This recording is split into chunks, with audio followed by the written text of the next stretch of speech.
Seriously? Are you serious? Nope. Still not there.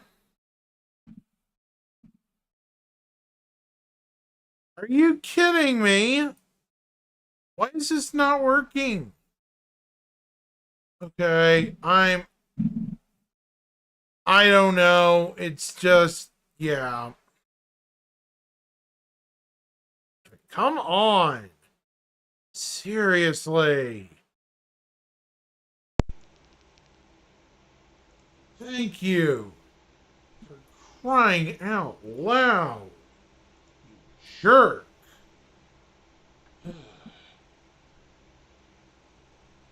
What a literal pain in the butt.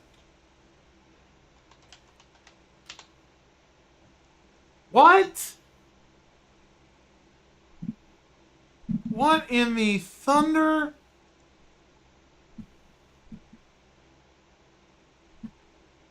Did I do?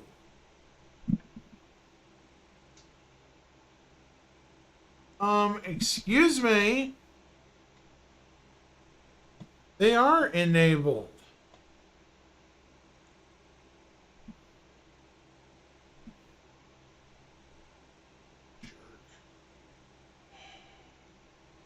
Jeez.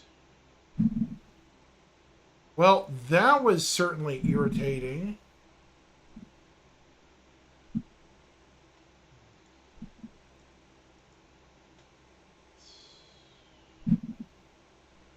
I wonder if this has gone back to saying it's supposed to be, yep, Return of Samus. Why? It's not Return of Samus, you idiots. And of course, I'm down to edit stuff again.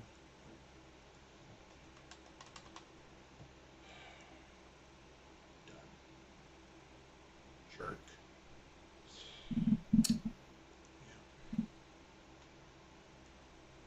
Beginning to really lose faith in technology and everything else.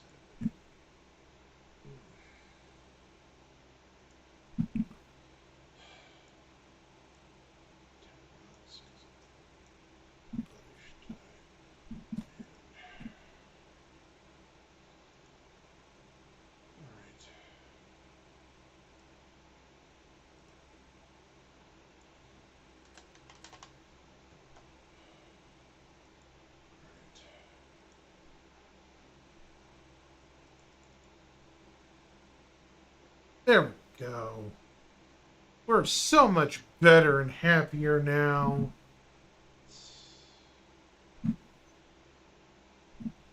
So much more warm and fuzzy because this silly thing is actually working for once. Yay. That's good.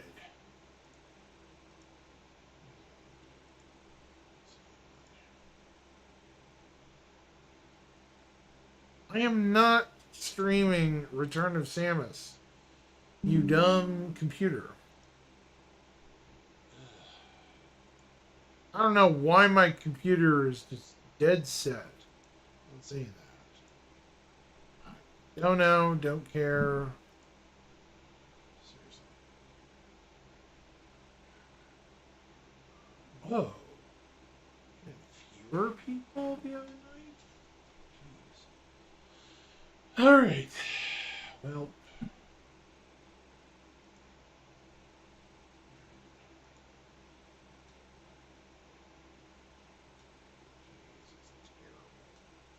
Alright. Alright.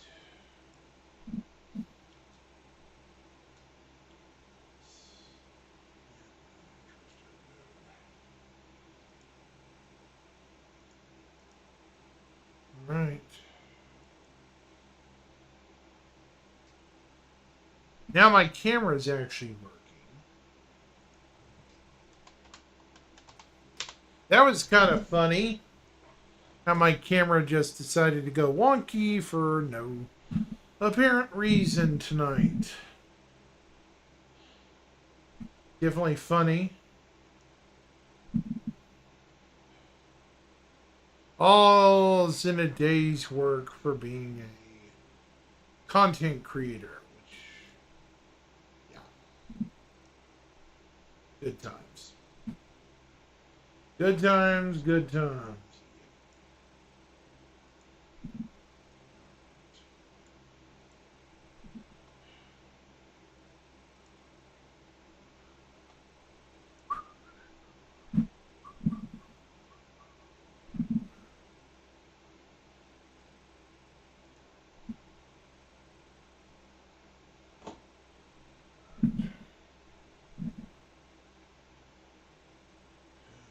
Big old issues here. Doo-dah. All right. So we actually have some things to randomly talk about Star Citizen wise, so we'll see.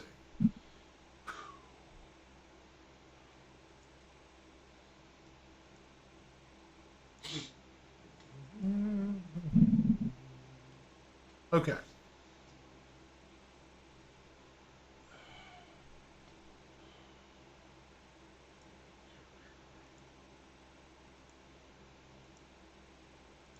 Alrighty.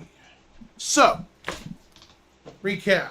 Where did we leave off the other day? I think it was Monday, and today is Wednesday. So, yeah, we have some catching up to do. Again, here. Okay. That's not what I want. So,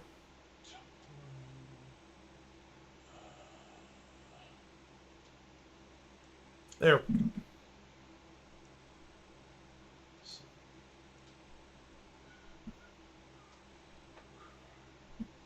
Galactopedia was the day before yesterday. This week in Star Citizen was 2 days ago. The day after that, we finally got the RSI Polaris bit. Which everyone's like, yeah, we know all about the Polaris. Well, here's some things that you may not know. This ship was born back in 2946 in response to the rapidly escalating Vanduul conflict. The swift and deadly Polaris corvette has become a mainstay of Navy patrols across the galaxy.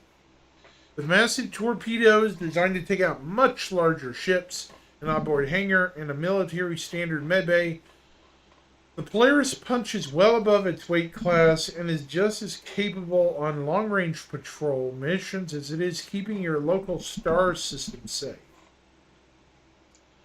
Its primary main front turret is a twin size 6 bespoke gun.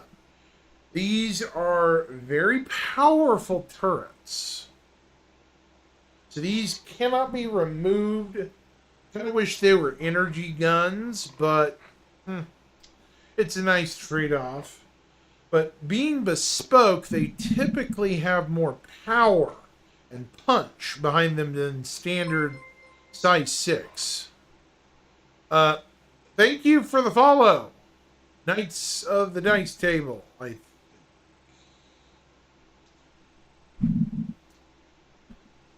I was about to get to that. Oh, thank you for the subscription, Knights of the Dice Table. I appreciate it. Wow.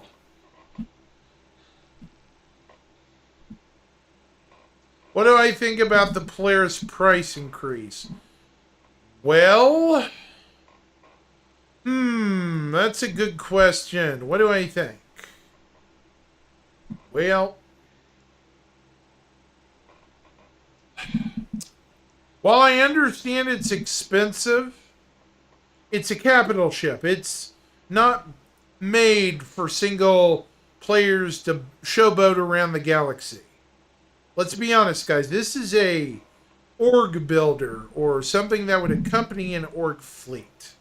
It's not designed for a pleasure cruise. It's not an 890 jump. The 890 jump is that yachtsman ship. I'm sure knights will agree with me. You know,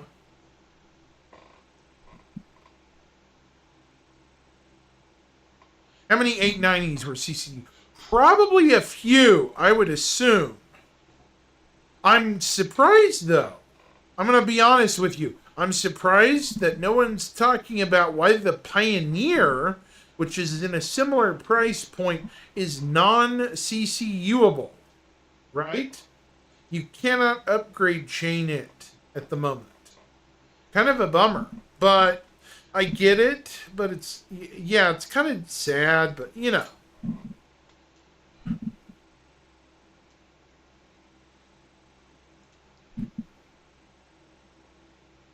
What do you think, Halcyon?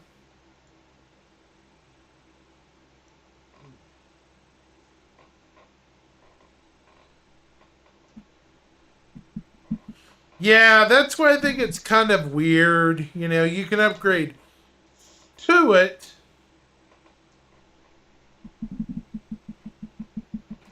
The Polaris, as you know, Knights is a very old ship. Very old.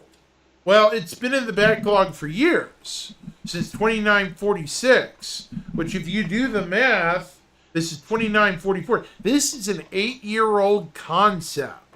So this is a very, very old ship. It's finally seeing the light of day. So honestly, yeah.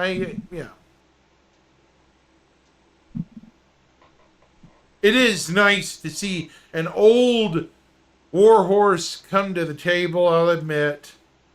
Honestly, I'm hopeful the next few days we get some more like this, but we'll see.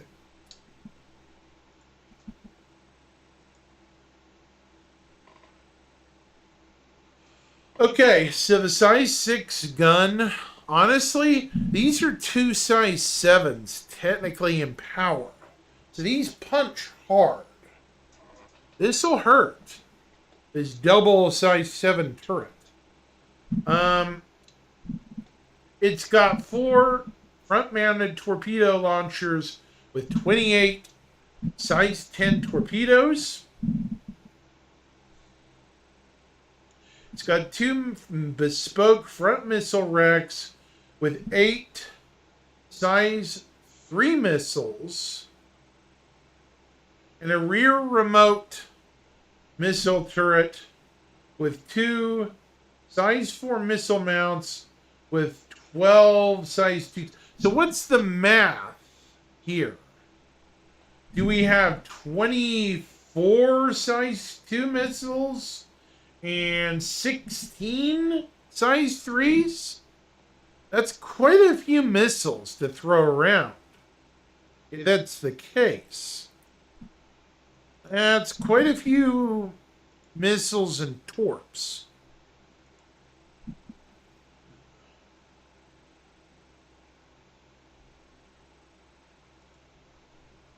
It really is, though, nice to see a brand new ship come out.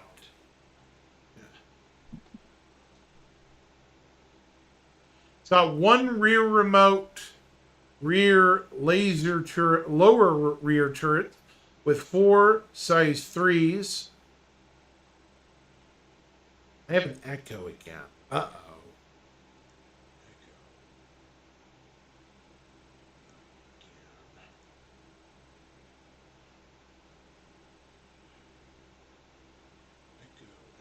Who's got the echo?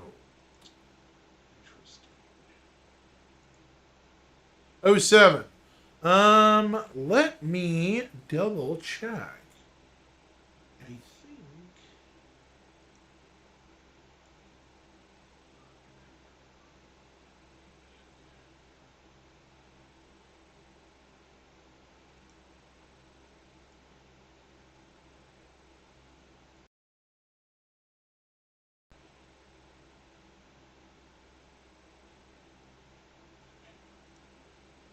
Hmm. Well, Let's see. Microphone. Let's double check microphone.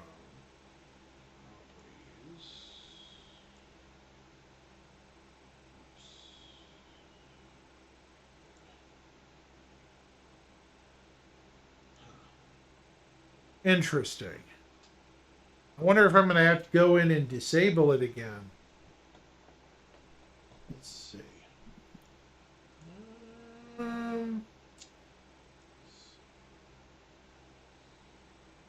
Hang on just a second, folks. Let's see. Microphone.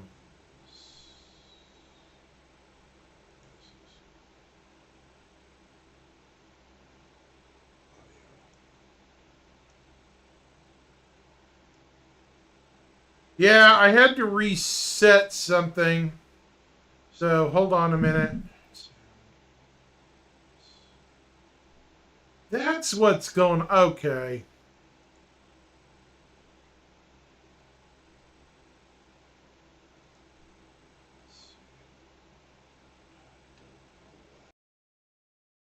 There we go. Did that work? I disabled the other microphone, so should have done it. Hopefully that's a little better.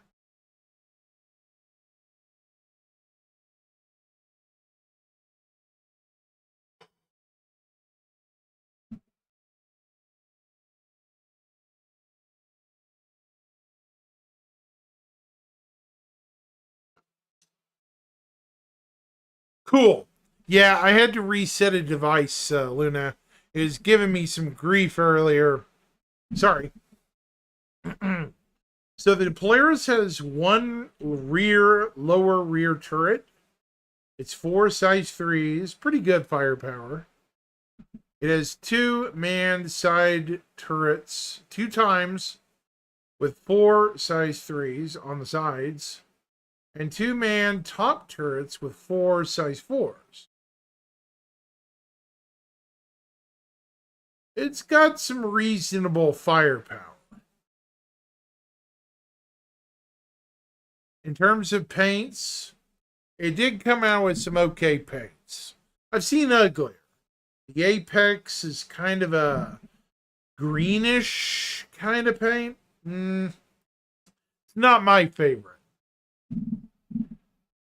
The Cirrus, more of a Galaxy Big Brother kind of look.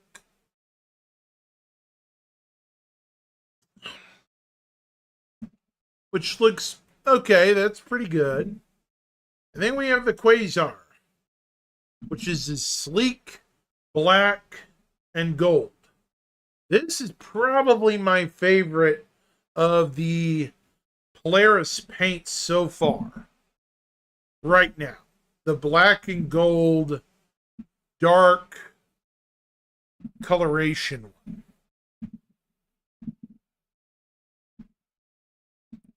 So the final stats, it's 166 meters long, 82 meters tall or wide, 576 SEU of cargo, 12 seats. Its height landed is 35 meters. And its primary armament is 4 torpedo launchers size 10.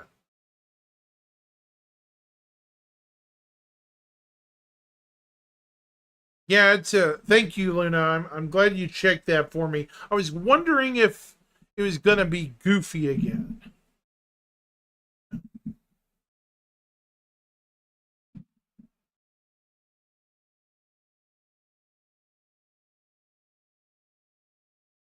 Right.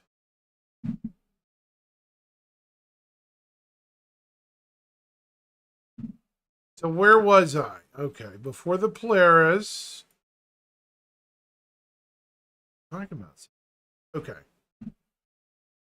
So we have this, and then we did the QA for the Polaris.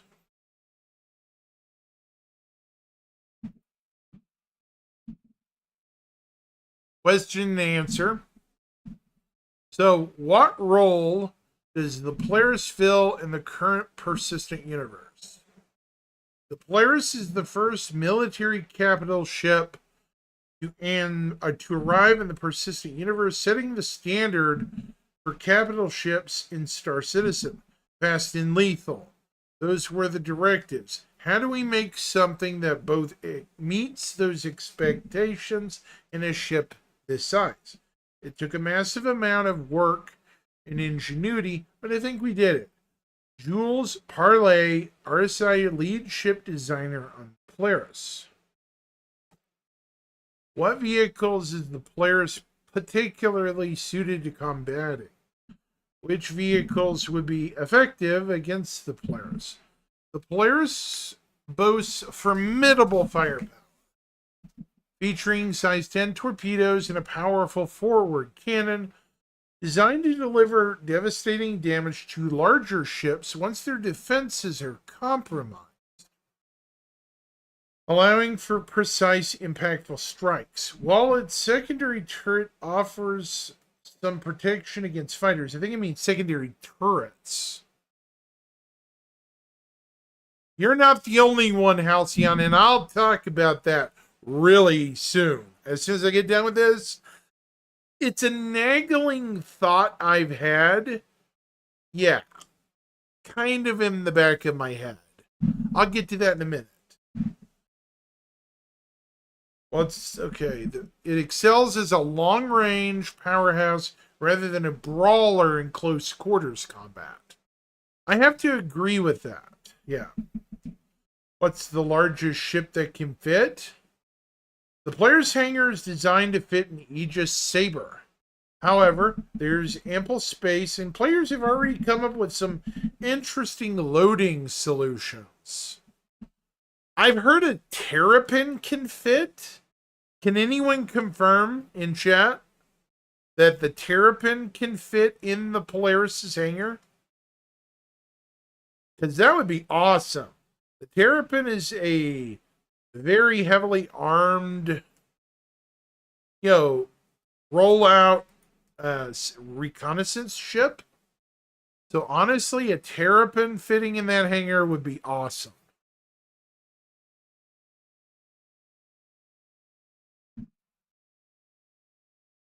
I definitely have felt the way you felt all IAE, Halcyon. That's for sure.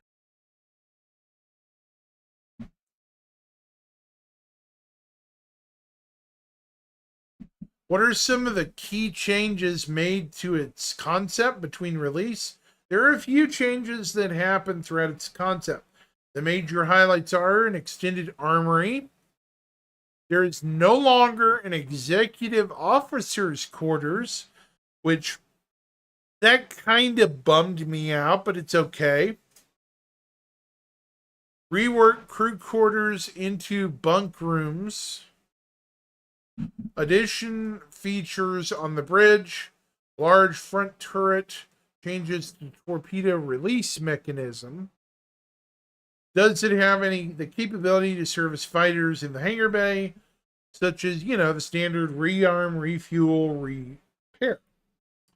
Currently, there are no plans to allow this outside of manually doing so, basically. Is the Polaris able to dock to space stations similar to the Hammerhead?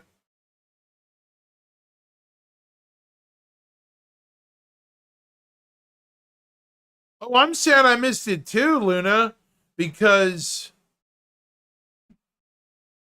honestly,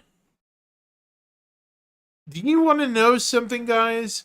I almost considered getting rid of my Polaris until I saw how shining a review a lot of people gave, and then I just took my own tour through what I owned, and I'm like, wow, they really spent some time working on it, like literal time and effort.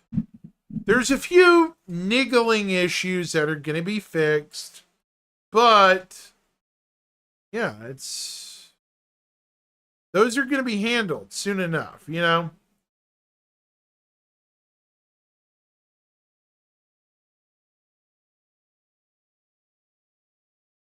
I'm glad I'm glad it changed his perspective, Luna.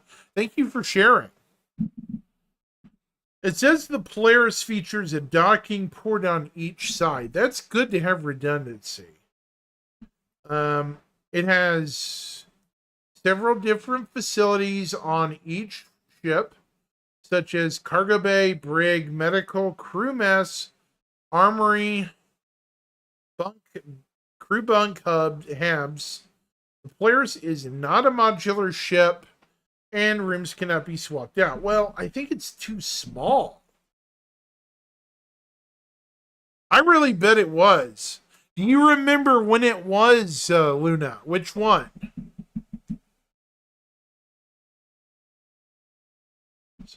Rearmed at the station. After all the torpedoes have been fired, they can be manually reloaded using a multi-tool tractor beam, provided the player has additional munitions on board.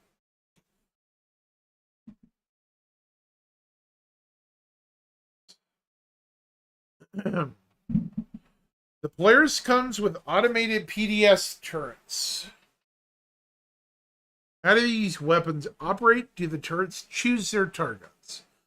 These turrets are powered by AI modules, currently a basic implementation of blades players will be able to use in the future, with a rigid priority.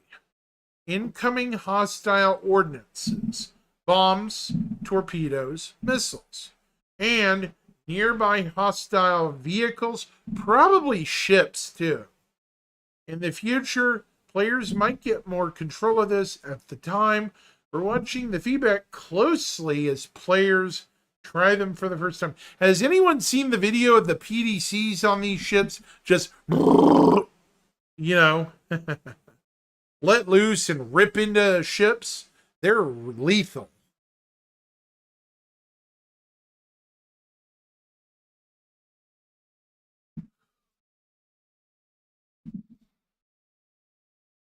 Oh, here it is. Why are the captain's quarters locked?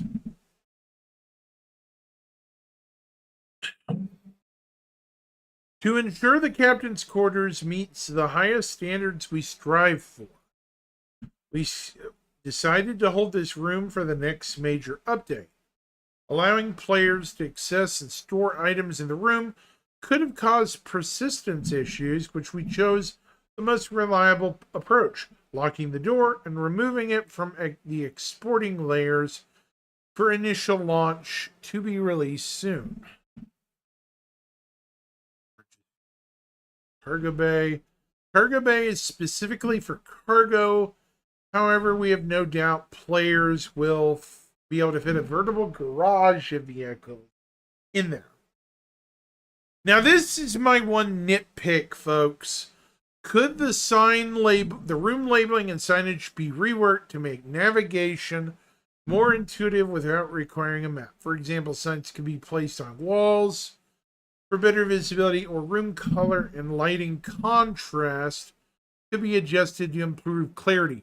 This morphologist called out, and I do applaud him for doing it because he's right. Some of the signage in this ship is kind of not as good as the Idris or Hammerhead. So, yeah, I can see what they're saying. And the answer is similar. Signage was unfortunately missed and is something we want to go back and correct with the release of the captain's quarters. So it is gonna be fixed. Okay. What happened to the executive officer's quarters? What was the reason to get rid of it? There is no longer a role for an executive officer aboard the Polaris. See the 5-person bridge configuration. As a result, this room was removed and the armory was expanded. Does anyone else notice the Star Trek theme of this picture? We have blue shirts, gray shirts, red shirts, and yellow shirts. This is clearly a Star Trek reference, folks. Come on. I mean, come on. Look at this. Tell me, does that look like some Star Trek stuff, guys? It does. It really does. There's your role play right there, Luna. Look at that. That's just awesome. Somebody's a Trekkie, and that is really awesome.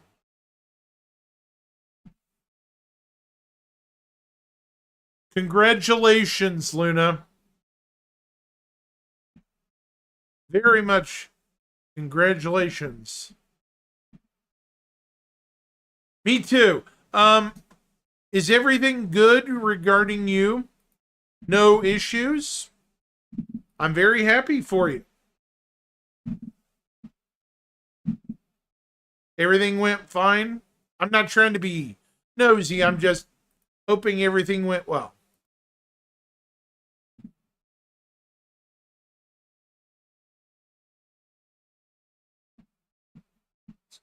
I think that's it. Is that it? Yeah, that's it.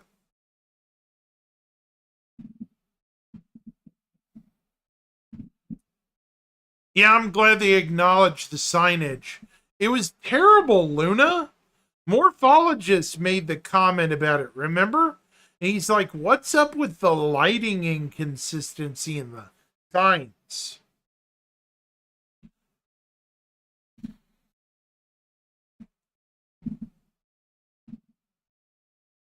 Why that showed up? Argo astronaut. Okay. So that was that. Here's the Galactopedia. Anything important in here?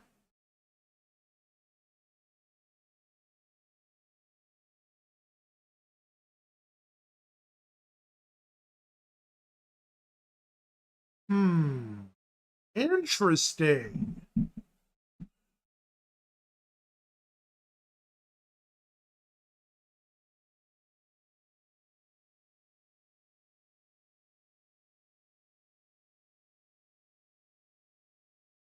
So where to start?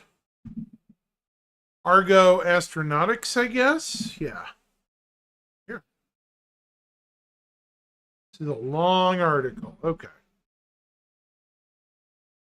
So, Argo our Astronautics is an industry design and manufacturing concern.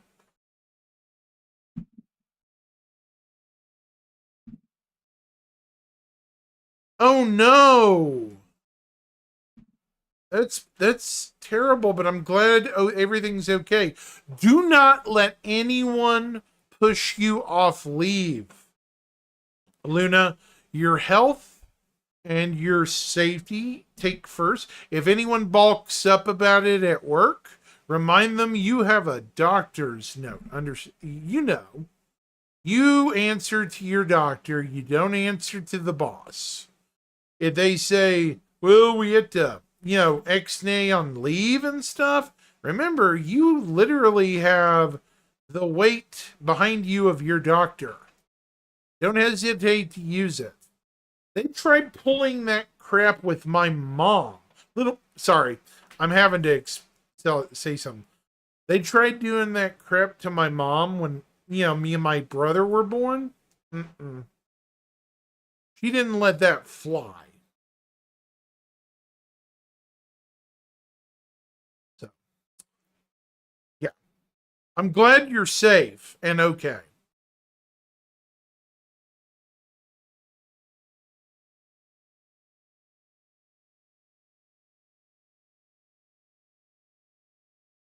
Sorry, I wasn't trying to be too nosy.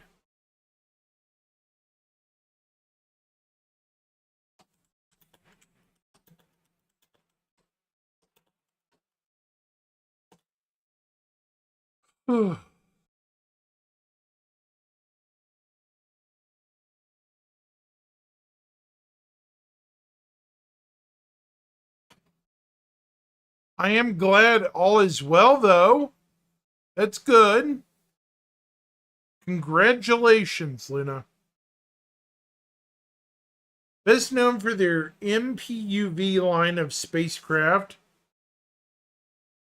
The company got its start designing terrestrial maglev trains and has over several centuries become primarily associated.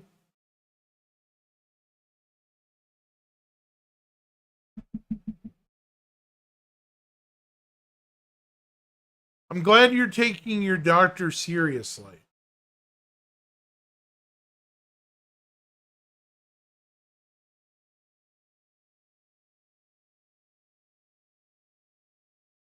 I've known some friends that ignored doctors' orders.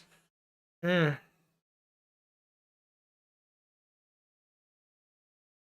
that's unfortunate, but it sounds like everything worked out, Luna. I'm so happy for you, though.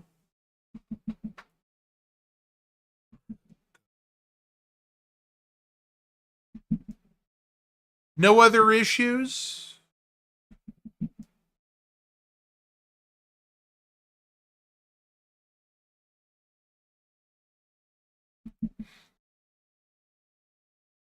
Mm.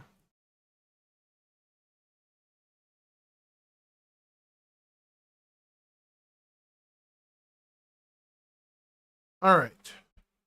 So, yeah. Okay. The company was founded as Argo Technologies in Standard Earth year 2243 by Alana Redmond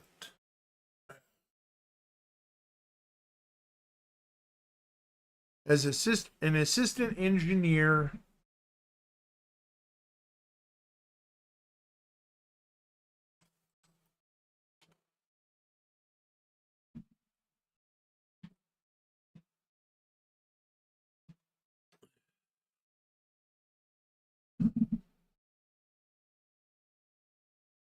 Assistant engineer of maglev trains, having grown up alongside the multiple continent spanning Transamerica rail line.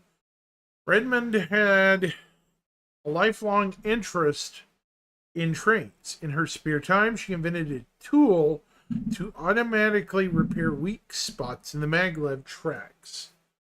After encouragement from her parents to patent and market, Redmond felt articles of incorporation and accepted investments from interested parties. The commercial release of the tool was an immediate success, and over the next few decades, Argo focused on improving rail travel. The company's innovations included the design of a faster cargo latch and lock, new passenger management systems, and a unique vibratory recharger. Shortly after acquiring Todaro Manufacturing and rebranding as Argo Transportation, the company was awarded a contract to design and manufacture the entire rail transport system for the newly founded city of Port Renatus on Mars. Personally planned by Redmond, the design was a success, and the company went on to produce train networks on other worlds, including the Prime Transit Metro Rail on Terra and the Municipal Transit Line on Angeli, Kershaw 2. Seeking to further improve their services and networks, Argo invested some profits from these projects into building a team of designers and identifying correcting common delay issues with rail cargo. The team found that waiting for unloaders at spaceports led to significant periods of inactivity. In response to these findings, Argo purchased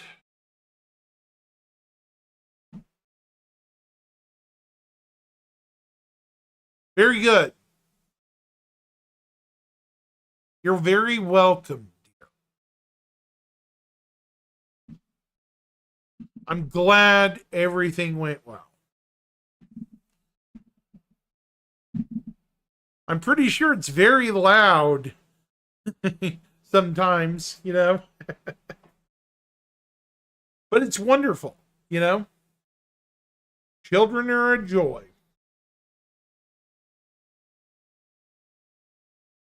They purchased Teluman Shipworks with the intention of building their own loader spacecraft.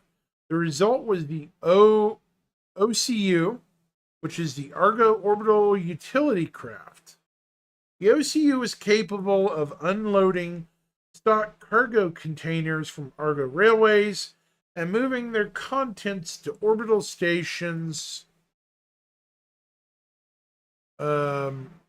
much quicker and more economically than traditional heavy lift systems. This proved attractive to multiple industries who purchased the OCU and adapted it into a wide variety of uses. In 2619, Argo began offering a new model of the OCU to the public under the MPUV brand name. The sales of this ship were profitable enough that the company shifted its focus from rail work to industrial spacecraft. In 2665, the company renamed itself Argo Astronautics in recognition of its new focus as an industrial spacecraft developer. Over the next few centuries, the company diversified its portfolio by offering other models of the MPUV, including people carriers, recovery pods, repair modules, and then by developing additional job-specific industrial ships. Hey, Squirrel, what's going on, man?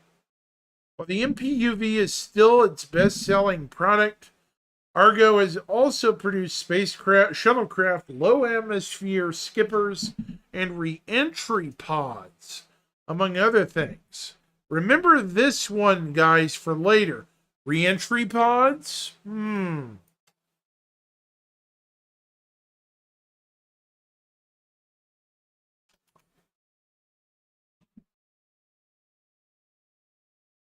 Anyways, that's the long article today. So, what do we got? We have the Vivalet curcuma, which is a genetically modified plant created by Rayari to grow on newly terraformed worlds that orbit dim stars. Given a fractal structure to aid in the absorption of available light, the plant is dark in color with deep purplish red and green leaves. The rhizomes the plant produces have medical applications and are edible, providing an easy to grow food resource to newly founded settlements on Colony World. Okay. Weaver palm. The weaver palm is a genetically modified plant created by Rayari to produce a strong, renewable, lightweight, and flexible fiber that can be utilized by colonists on newly terraformed worlds. The fabric can be processed into thread that can be used to weave fabric. Low maintenance and able to withstand periods of drought, the plant can grow in a wide variety of climates. Okay. Wotan? The Wotan, oh, we're going to see this, is a woody bioluminescent plant indigenous to Pyro. So here's something in Pyro, guys. Able to thrive in stormy environments. It has evolved to withstand gale force winds and weather lightning strikes. When hit, the Wotan directs some of the energy and stores the rest, using it to place a photosynthesis to create nutrients. It produces a seed of the same name that can be harvested and used as a temporary light source. Interesting. 789 or 987. is a clothing brand in trim, Asura, Baron 3. Known for its bold, aggressive styling, 987 began as a screen print shop that made shirts for local musicians to sell at their shows. When the lead singer of Clover wore one of their shirts during a concert, the brand took off and expanded its category to include other types of clothing, including its renowned line of jackets. That's interesting. So this is more of a punk rock kind of retailer, I guess. ATEC. ATEC is a clothing brand that manufactures athletic clothing and shoes. From its early days as a small boutique on Green, Ellis 3, the company has been known for its lightweight, durable products that are crafted to withstand long periods of use. They are particularly noted for their soft-soled shoes, which are popular amongst rock climbers. Cool. Alajo Brothers, survivalist.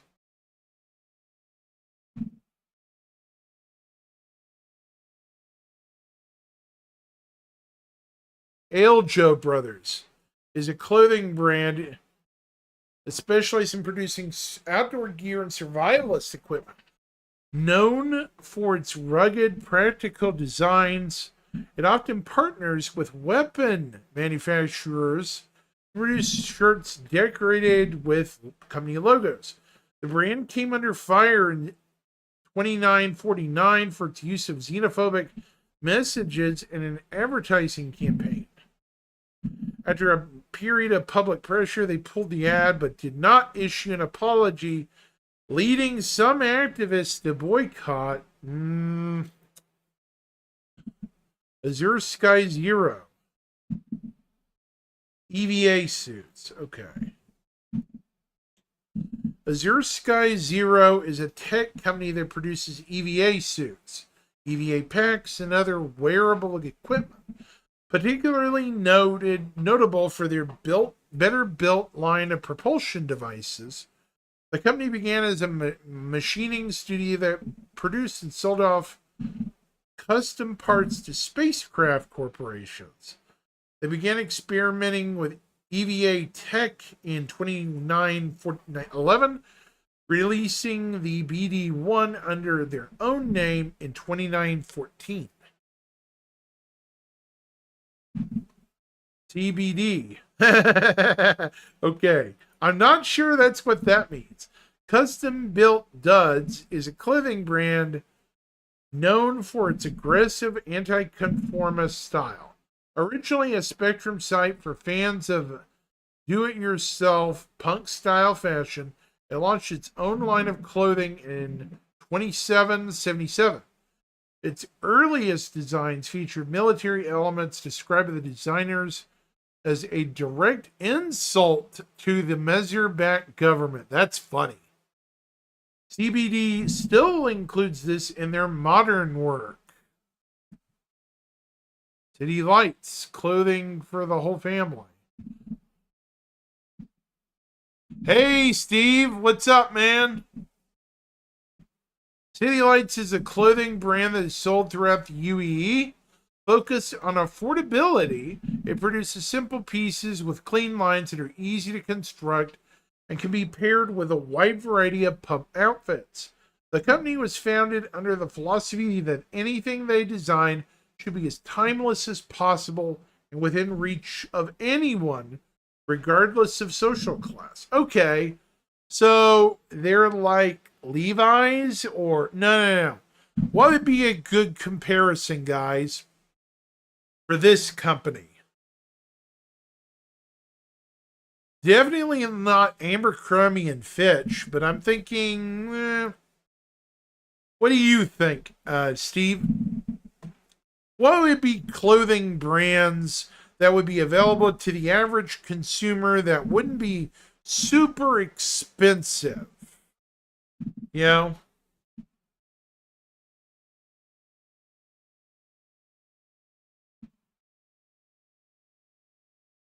That's a really good question, actually.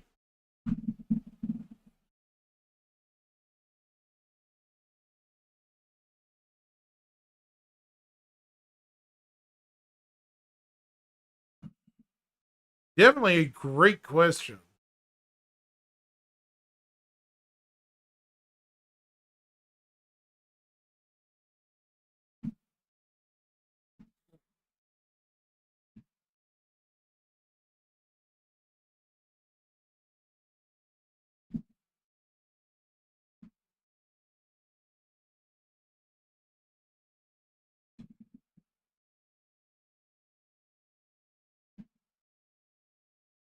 It's nice things, sure. Walmart brand would probably be accurate, Luna. Walmart or Sam's Club, one of the two, maybe? One of the two, either Walmart or Kmart brand or, those kind of brands, right? Kmart doesn't even exist anymore. What's another one? Target branded stuff or Costco, right? There's another one. Um, definitely some good questions. So this is kind of like that, but more, you know, modern, I guess. Yeah. Makes sense. I mean, not everybody's going to have enough for the bourgeois stuff, for in Star Citizen lore. Not everybody's going to have that kind of money. You know, some people are just going to be flat broke, living paycheck to paycheck. Yeah. That makes sense, for the middle class to have some goods too that are code blue apparel.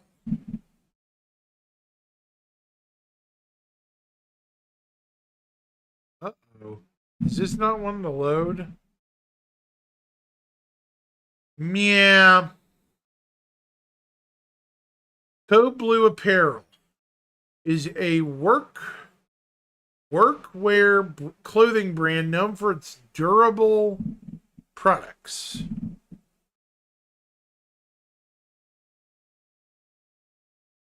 Got a good point. Yeah, that is a good question. Initially founded as a medical wear manufacturer, its first products were simple scrubs with the company logo sewn on the front pocket. These saw early success not just among emergency room workers, but those in adjacent fields such as vets. The company expanded into other fields within 5 standard years. So this would probably be for emergency services, medical, various other things. This is more of a DCM doesn't just make jeans. Hey, we found Levi's, guys. The future of Levi's. This is funny. So, Denim Manufacturing Corporation is a clothing brand known for its durable pants and outerwear. What does that sound like, folks? It's either Levi's or Dickies. Come on, right? That's either Levi's or Dickies, folks. Let's be real. One of the two. Pick one, right? So, famed for its high quality reinforced stitching and use of rivets. The company incorporates industrial materials into its fabrics to ensure they can withstand long periods of consistent usage. The company uses a variety of materials other than denim, and it's especially known for its line of leather duster coats. That's pretty interesting.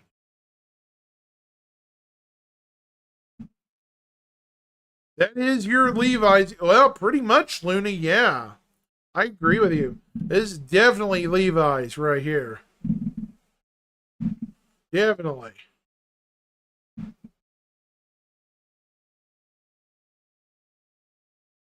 Darion, which is a Darion, which is a high-end business wear headquartered on Mars, is founded by a group of tailors from Earth who settled in Port Renatus during the first wave of immigration after Mars was terraformed.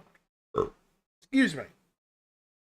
The muted colors, classic cuts, and fine fabrics they personally wove led to Darion to become the definition of high-end formal and business wear. Okay, I know what kind of manufacturer this would probably be. Stuff like higher end than Men's Warehouse or, gosh, let's see. There's some really big companies I could name, way high up the chain that this is definitely a dead ringer for. Yep. Can't think of their name at all because I don't buy them, but I know what they are. Do no. Oh, now that's kind of a in tongue-in-cheek thing. Is a fast fashion clothing brand known for its line of flashy, colorful clubwear. Initially founded as a lingerie company. Oh my gosh. This is basically Victoria's Secret. Okay. Yep. This is Victoria's Secret. Oh, dear Lord. Clothing brand that is known, a direct competitor to City Lights. Okay, so here's the competition to City Lights. So we have Costco and probably Walmart. S-Car Limited is probably Costco. City Lights sounds like something Walmart would cook up in this time period. So, Eva Light. So this is basically a technology thing. Utilizing creative cuts, mixed colors, shiny fabrics, and light up elements to give its piece a futuristic feel. The company advertises itself as anti-establishment, often producing pieces that directly lampoon high fashion.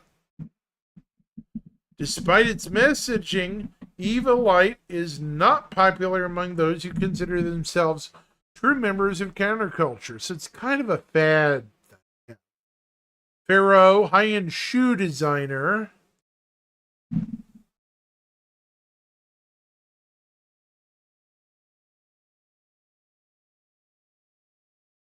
Red carpet shoes. Okay.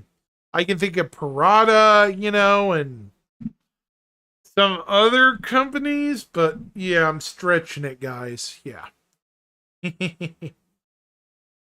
Fancy outfits with a retro feel.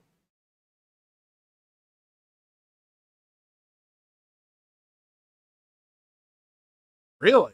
Okay, this is an interesting one. Fiore is a business wear clothing brand that uses historic fashion as inspiration for its designs. Founded by art history student Fiore O. Works after the sudden death of their grandparents, they were inspired to create their first piece when sorting through their grandmother's belongings, which would go on to inspire the Keystone garment in their debut show during Prime Fashion Week in Earth Year 2897. Okay.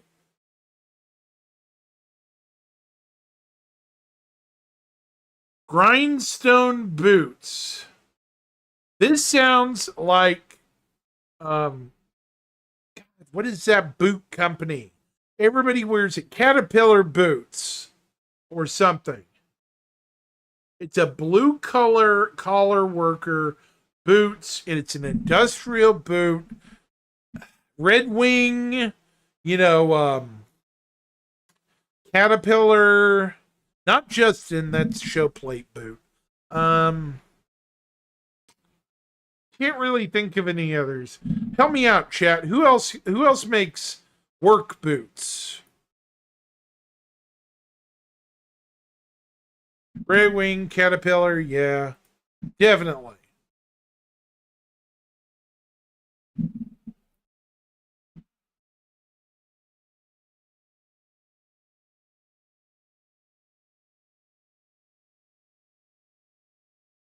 Glad I'm not the only person. Those were the two I thought of. Yeah. Gotcha. Same here. I can think of a couple of others, but I can't really name them. Grayson Inc. You want it? Grayson Inc.'s got it. It's a discount place. So, okay. Discount in clothing, industrial goods, armor brand known for offering low cost products. This company has come under fire for quality control issues multiple times since it entered the market, but it continues to weather any period of backlash due to its extensive catalog and rock bottom prices. Okay, I know what this is. This is that non brand garbage that you don't want to buy, but sometimes you have to. You know, like Best Choice or Always Save brand, except they make clothing, industrial goods, and armor. Tell me I'm not wrong, chat, because that's what I'm thinking. It's that garbage crap you don't want to buy, but sometimes when you don't have enough money, you have to buy it. Oh, it's Geisen. Okay, Geisen. Scraps are us. Basically, bottom of the bucket, yeah. Haberdash? Almost sounds like Haberdash. Yeah. Haberdash is a clothing brand that produces outdoor-oriented clothing designed for extreme environments. Known for creating garments that have flowing fabrics, the company typically sells well among residents of newly terraformed worlds or those who travel through or reside in unclaimed systems. Its pieces take inspiration from historic garments worn by the people of Earth. True, or a multi-billionaire who's just using it to cover up his money, right? You got a good point, Steve. Really, you do. You have an excellent point. Say you have multi-millions of dollar credits and you don't want the Internal Revenue Service of the UAE to come after you. Wear that stuff. They'll probably leave you alone if you're convincing enough, right?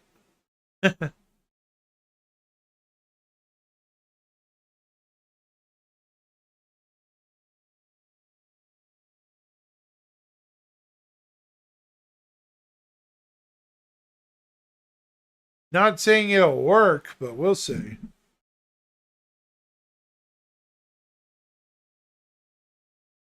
I've met some really interesting characters that don't, you know, buy expensive end stuff. These are Star Citizen companies, Luna.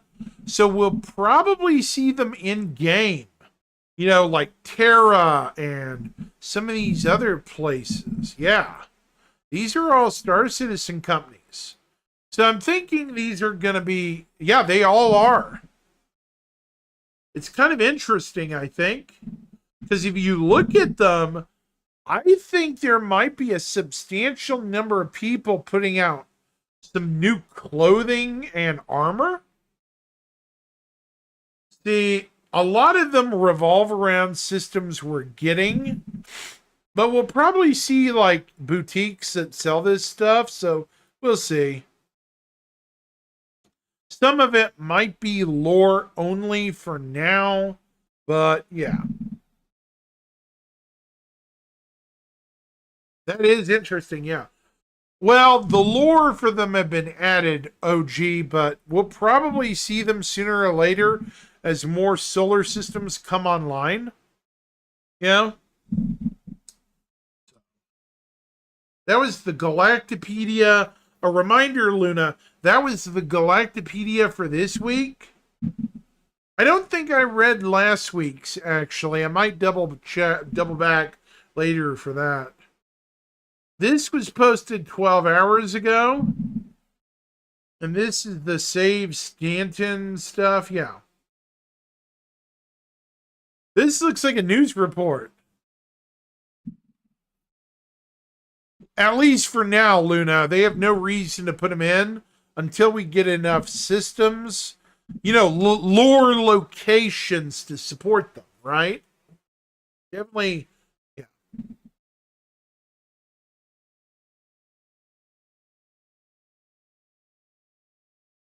So this is a permanent. Okay. If you take on these missions going on for Save Stanton, you can earn 2 of these size 2 laser repeaters and 2 of these size 3s.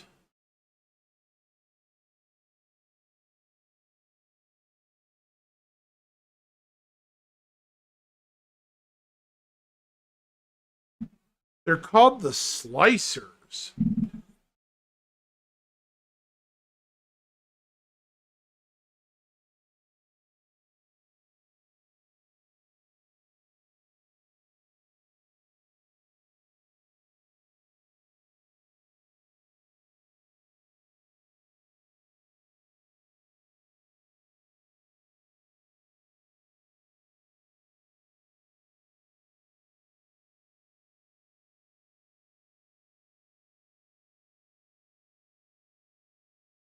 Yeah, it's definitely lore for now.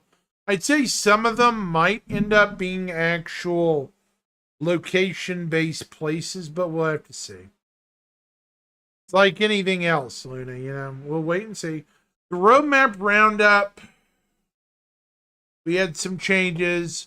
All of this has been the completed final review for 4.0. Therefore, we are changing their status to committed, folks. This is knuckle down time, Luna.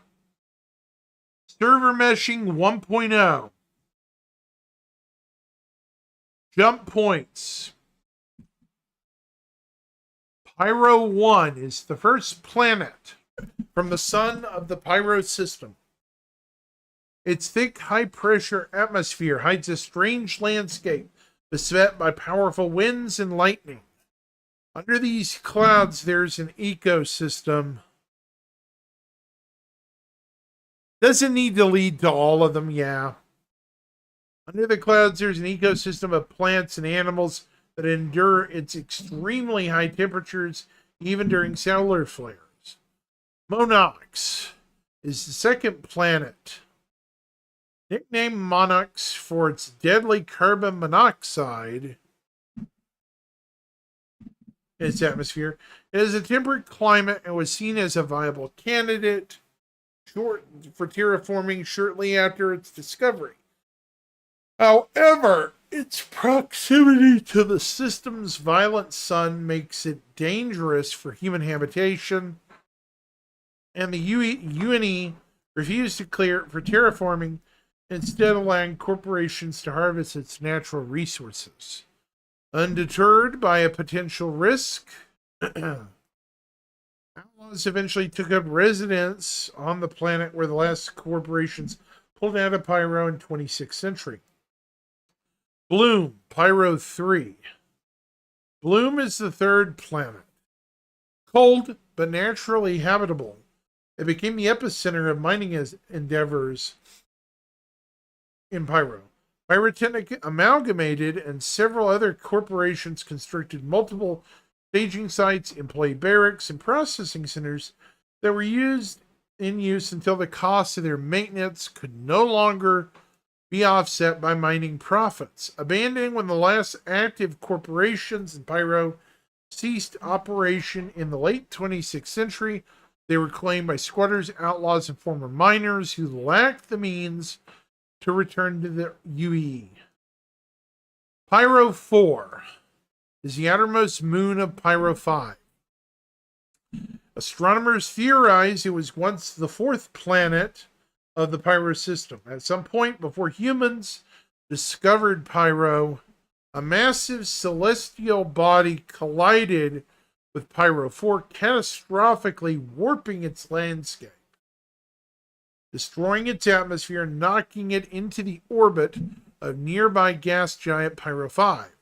Although the tectonic activity that resulted from this impact is quieted down and a new atmosphere is formed, Pyro 4 is far from stable. It is on a long, slow collision course with Pyro 5 and will one day either crash into it or break up into a ring.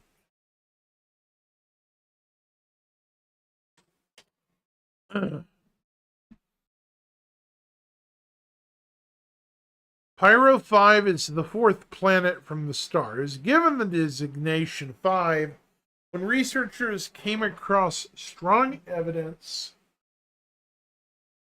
that its outermost moon once maintained a orbit around the star between 3 and 5. When it was struck by an unknown celestial body, it was knocked into Pyro 5's gravitational, no worries, sphere of influence. Residents of and travel through the Pyro system are known to harvest hydrogen from Pyro 5's green and yellow atmosphere. Pyro 6. Pyro 6 is the outermost world of the Pyro system. Its nitrogen-oxygen atmosphere is technically breathable, but contains high enough amounts of methane, carbon dioxide, that it has a negative effect on one's health after extended exposure. Pyrotechnic Amalgamated placed their main hub of operations in orbit around Terminus, later abandoning the station when they left the system.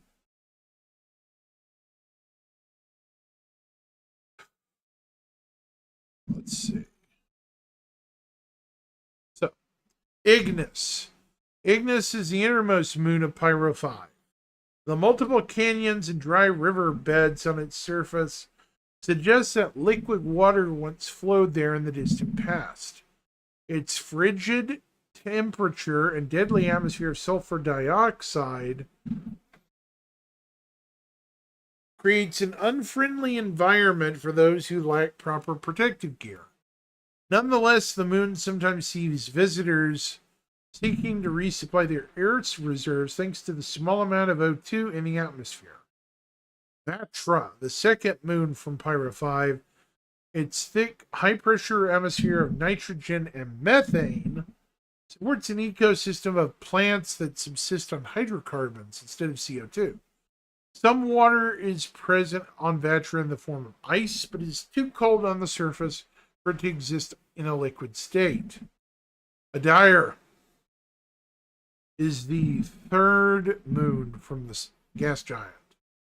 Jagged mountains and rocky hills dominate its crater-ridden landscape. Because it lacks a protective atmosphere that would otherwise break apart most approaching celestial objects, its surface sees frequent impacts. The air is permeated with fine dust particles that are generated during these events. Pyro is the fourth moon from Pyro 5. A hotbed of seismic activity. Pyro experiences frequent earthquakes that disturb its deep waters, oceans of brackish water. This moon is an unusual ecosystem that thrives both on the surface and under the sea, supported by the CO2 and nitrogen in Pyro's dense atmosphere. Fuego is the fifth moon from Pyro 5. Relatively temperate but still cold, it has a mostly carbon dioxide atmosphere with small amounts of nitrogen, sulfur dioxide, and oxygen.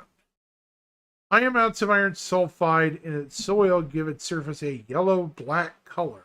Infamous smuggler group Headhunters often utilizes Fuego as a stash point for goods during their beginning nascent years in the early 2600s. Lure is the sixth moon from Pyro 5. Thanks to its increased greenhouse effect, its dense CO2 atmosphere, it's unusually warm for a moon so distant from the sun. Its carbon-rich soil supports forms of vegetation that utilize carbon in their base structure. Before the moon, the system was overtaken by outlaws in the early 27th century. These plants were a popular subject of research among botanists. Pyro space stations, adding rundown rest stop space stations to the Pyro system, which provide basic services such as repair, sustenance, and commerce. Fauna quasi-grazer. These large warm-blooded herd animals were originally discovered on the vast plains of Quasi-Antera. Most notable for their unusual method of carrying their eggs on their underside, the quasi-grazer has become one of the most standard seed animals, and there can be found on most terraformed planets in the UAE. Outposts colonialism, a small home for AI to live and shelter. They consist of a central hub and a few other optional internal and external modules. They provide the basic necessities to support a small group of people for an indefinite amount of time. So, what does all that jargon mean? Well, if you visit the roadmap page, we're going to go to release view.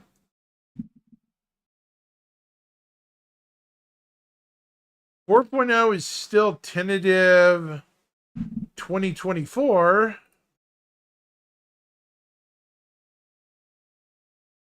So also, we should notice for 323.24, we have the Zeus CL, which is released, the Zeus Mark II Hornet Tracker, the Polaris' release, the Ghost Mark II,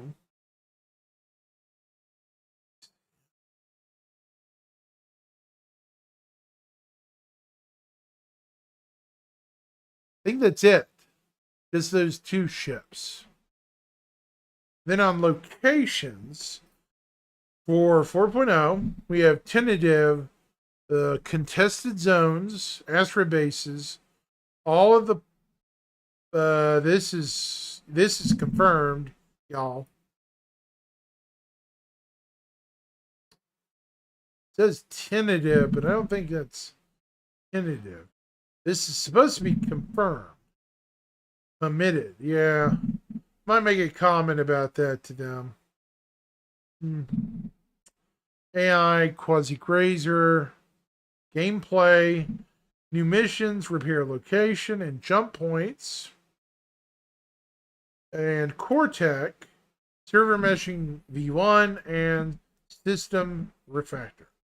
So what's in 1.0? This is a good while from now.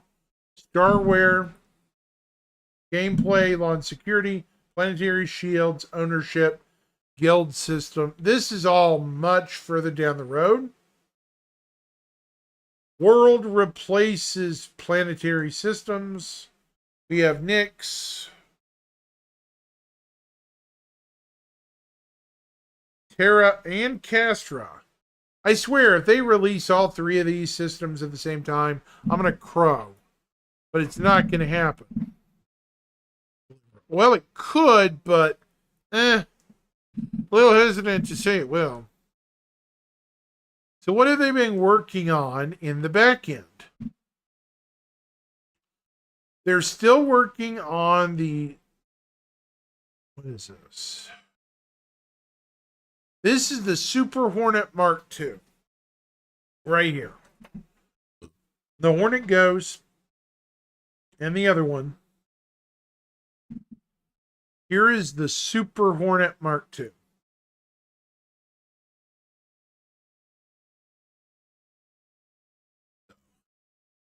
Base building has been stretched out to early January. Goes into the second week of January of next year.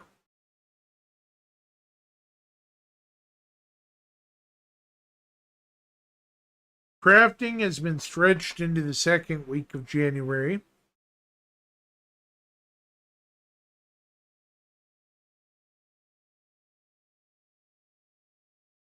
Now remember, you know how the update page is subject to change, folks. This is extremely subject to, may not even get worked on. That bears to be said. This stretches into January. This stretches into January. So, yeah. Squadron 42 polishing into January. Now, interesting of note, we have a couple of ships that just finished. My guess is one of these is the Intrepid, and the other is the Medical Terrapin.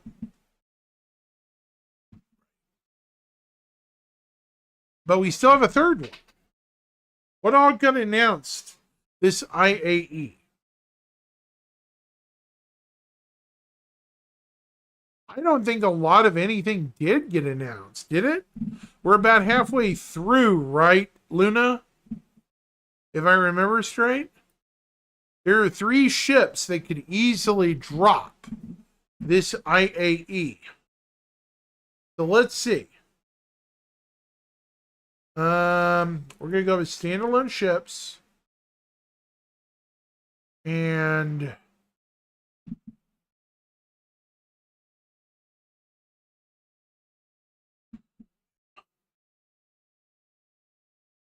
we have the Intrepid. That's true.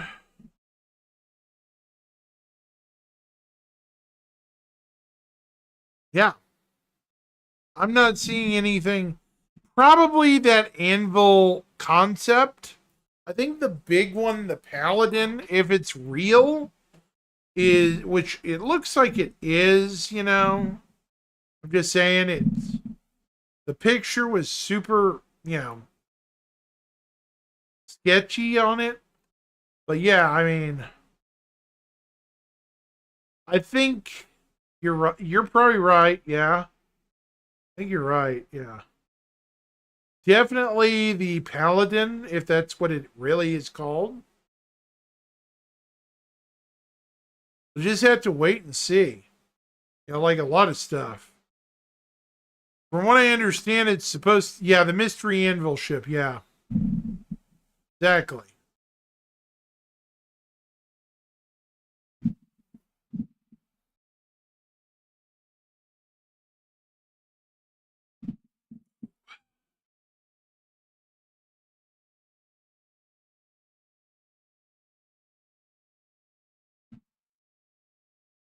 Right.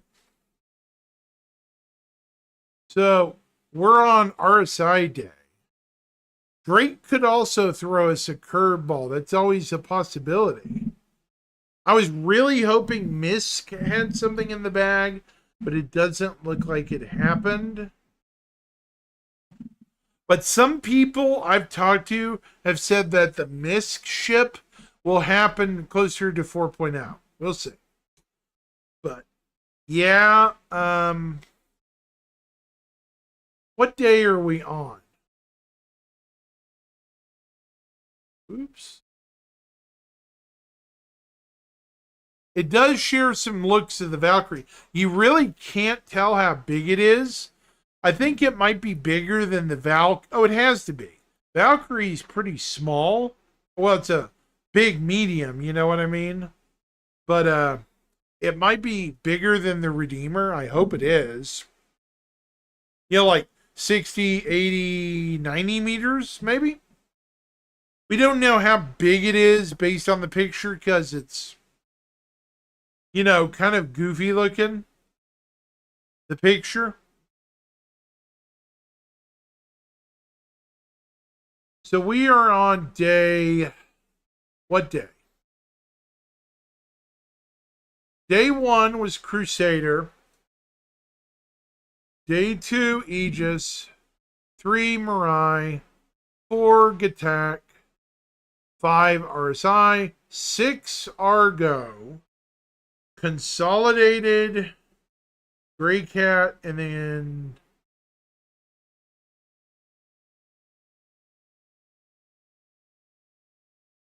yeah, it's saying that there's a debut of the mighty Terrapin and Mark II Hornet. The 890 is getting some paint schemes. Yeah, you're right. It is Argo. Drake. They're not saying anything about Drake having a new manufacturer this time, which is disappointing. Origin is saying they got some new paint schemes for the 890 Jump and more. New Terrapin. Very interesting. Okay. So, yeah, it's just.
I think it was 1 or 2 ago. You could be right, Luna. I think you're right. Yeah.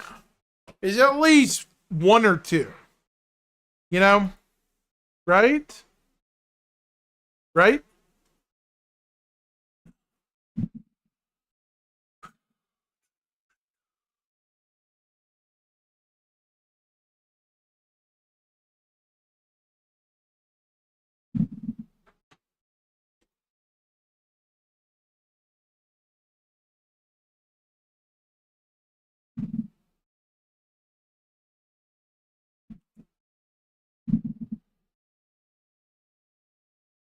I think.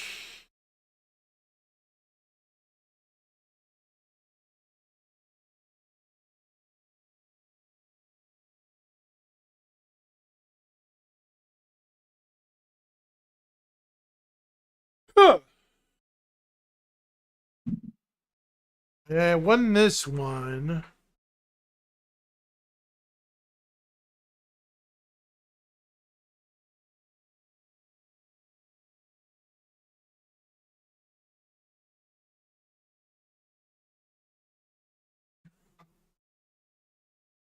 Better, here it is.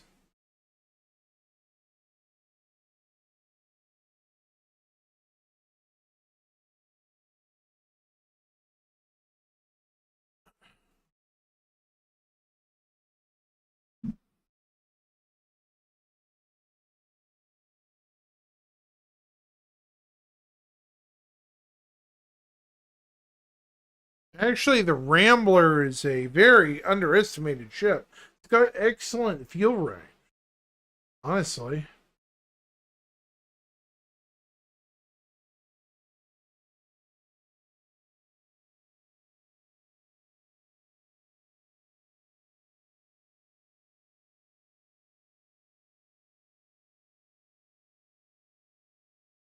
Whew.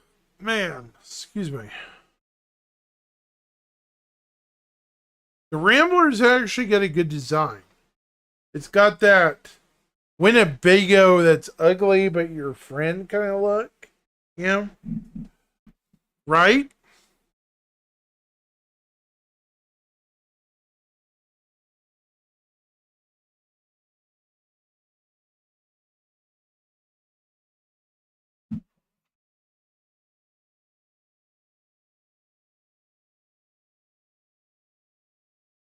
Oh, 07 Shimpasta.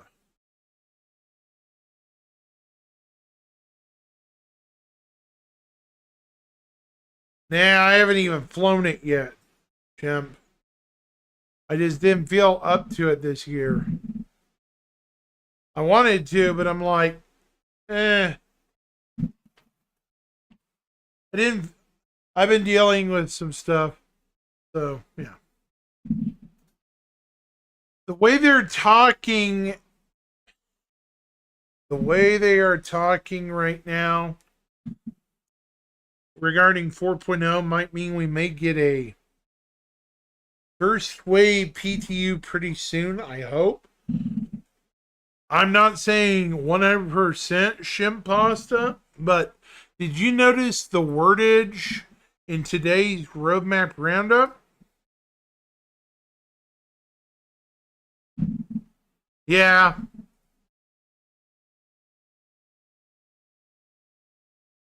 it says,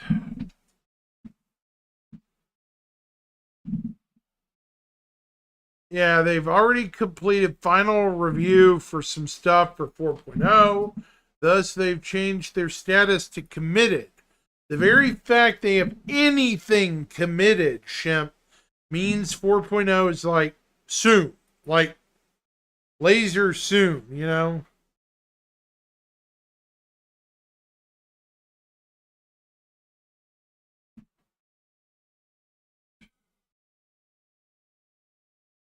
Anything 4.0 confirmed. That's a good sign. Is it a great sign? No.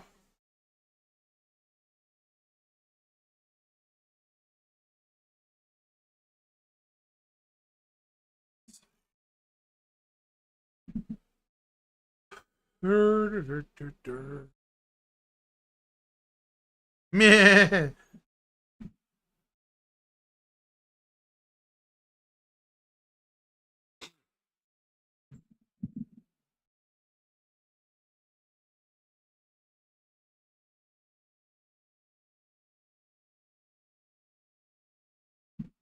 This right here is my one plug of the night.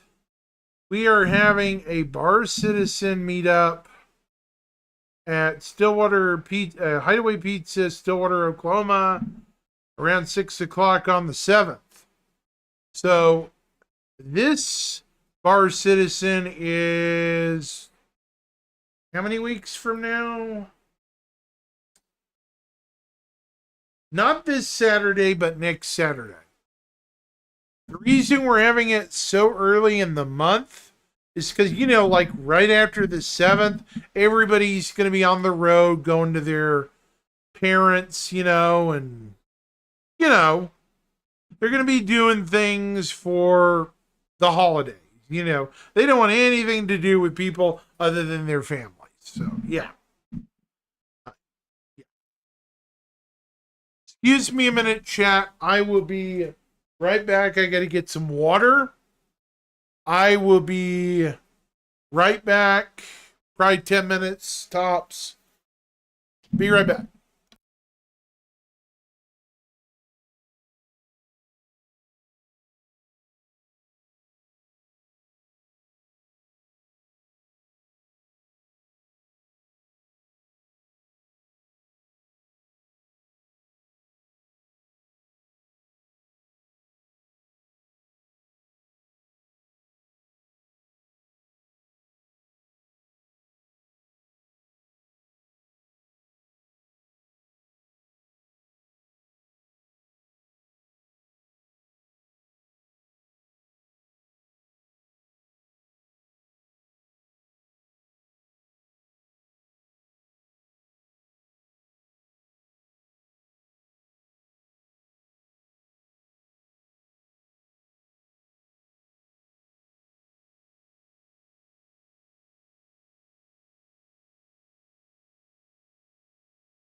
I'm back.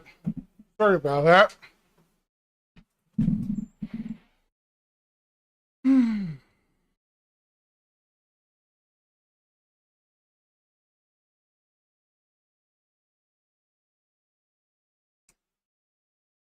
Oh, hit my lip.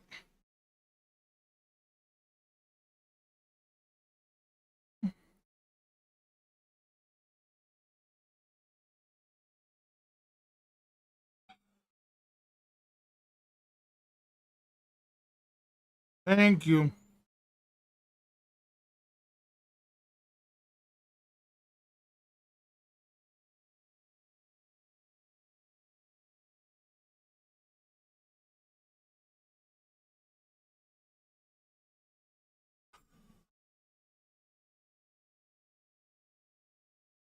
So,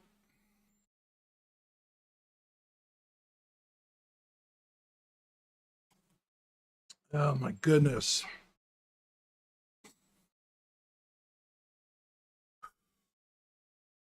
Man, oh man.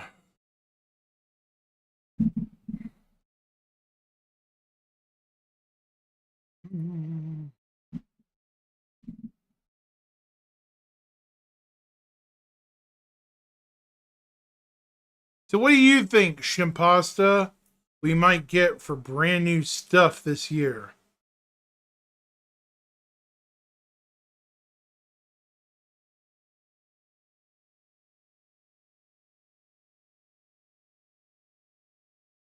Out of abundant curiosity,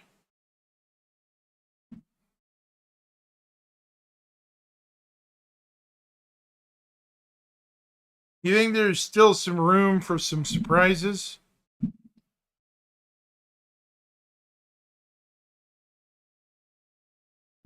Besides the, the Terrapin, Metapin, and other ships?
Huh.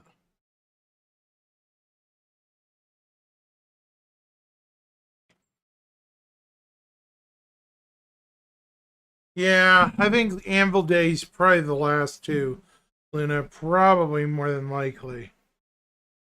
I mean, they've had a long time to show us, anything new. But yeah, honestly, that's kind of why I wanted to say something Halcyon brought up earlier when he was here. If he's still here, I'm hoping he is. Because I wanted him to hear this too. I kind of felt this IAE is kind of lackluster this year compared to a couple of others. I remember I've seen 5 of them, guys, going back to 2950 and yeah,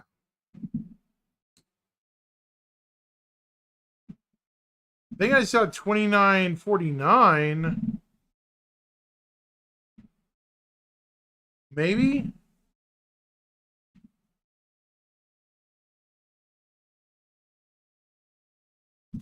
Maybe I did. No, I didn't.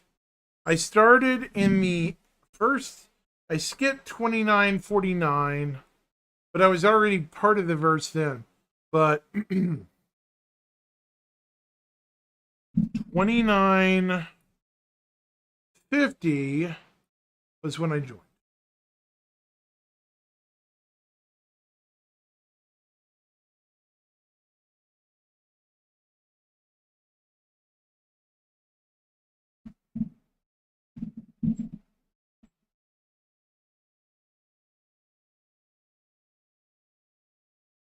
Yeah, it did seem like that. I kind of sensed it too. Yeah. I'm glad I wasn't the only person who caught that because yeah. Hmm. Yeah.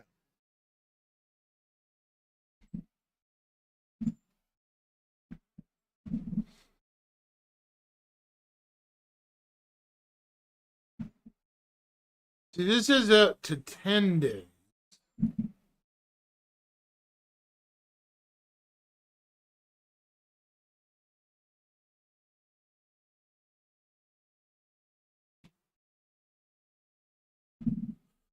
The Nomad and the Perseus were the sole two concepts this year. For IAE 2950. For 2951, we have the Raft, Odyssey, and Spartan as concepts. For 2952, we have the Cutter, Galaxy, and C8R Pisces. 2953, we have the Sulin, Storm AA, and a restaurant. And then this year is kind of up in the air at the moment.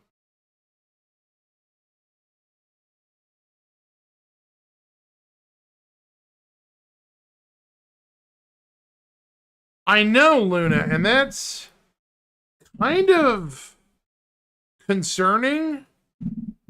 I I kind of want to make a video on it, being like, let's be real. What's going on in here?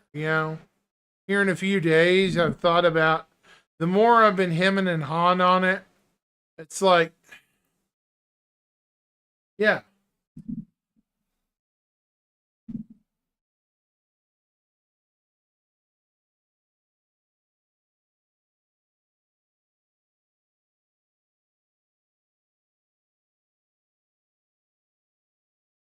what? It's not. Yeah.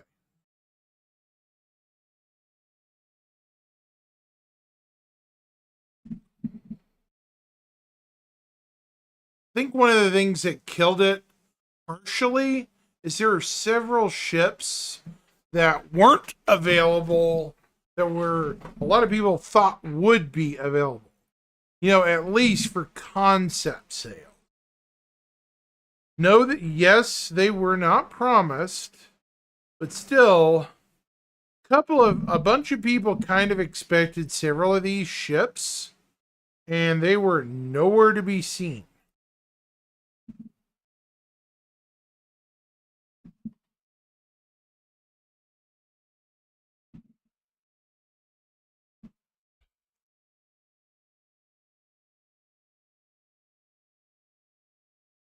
You know what I mean, Shimpasta? When you put a preview for a ship that says, oh yeah, it's coming, but not till the next patch, at single-handedly the biggest sale of the year, I think that kind of pissed some people off. You know, not gonna lie, I wasn't impressed with that, at all.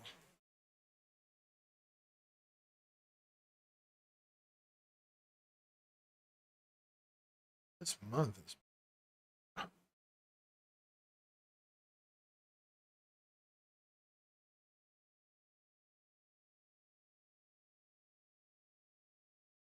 Sure, you understand where I'm coming from, Shapasta.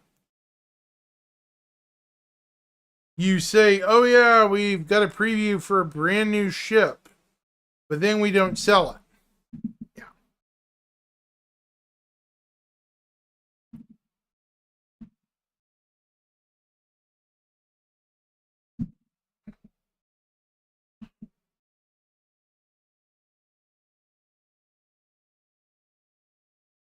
Y'all know what I'm talking about.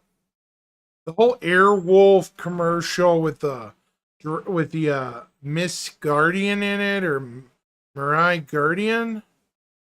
It kind of irked to me, they wasted all that money on promoting it, yet they're not even going to sell first wave concept on it. So, yeah. Call me crazy, but I was like, I like the reference, but man, kind of irritated me a little bit.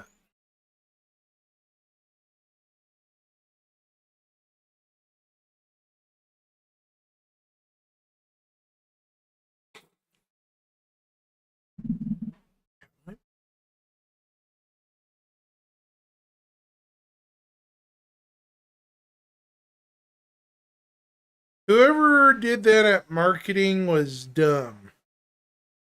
Just saying. He probably thought it was a great idea. But seriously?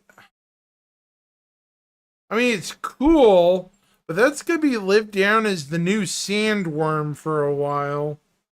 Hate to tell him that. I mean, it was a cool commercial, but can you buy it yet, man? Come on. You know? Yeah. That's kind of what irked me about it. It's like, come on, man. We want to buy it. You know? You show us something we want to buy, and we want to buy it. What's so hard to understand?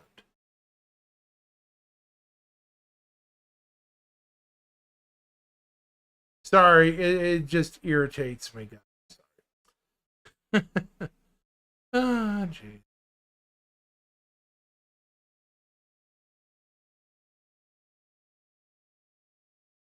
It's the literal definition of a carrot being dangled in your face.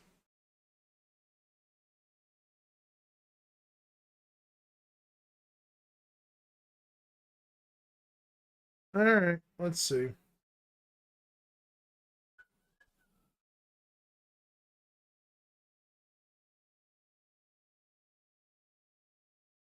Stay well, Luna. I wish you well. Get some sleep. Okay?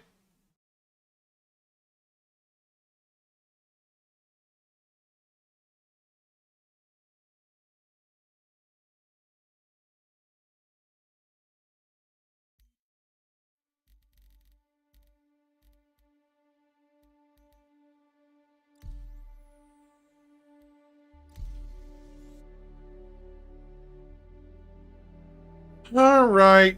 Let's have a little bit of fun looking around the good old family homestead, shall we?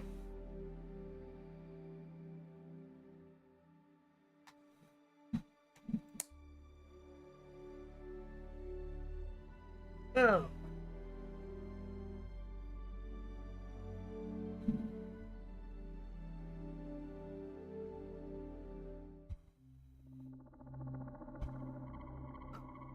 That is a sensitive boom mic. Oh 07, Luna.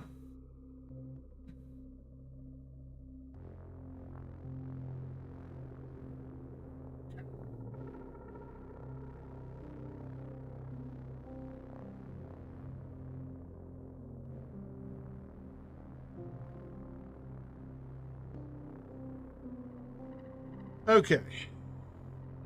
We're going to do a ship tour today.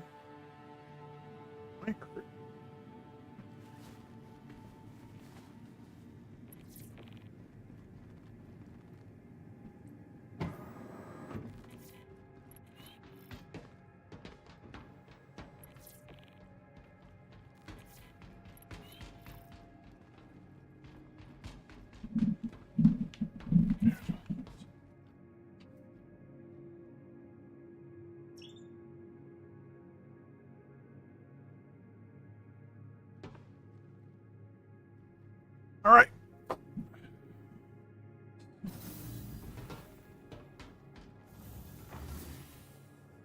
All right.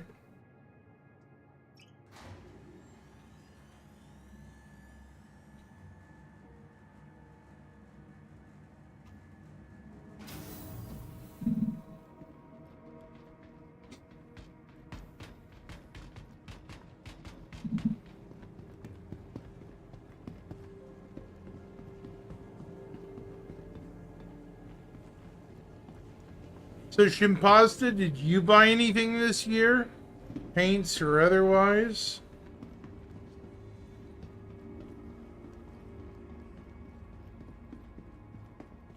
The capsule will be leaving the station momentarily. Wait.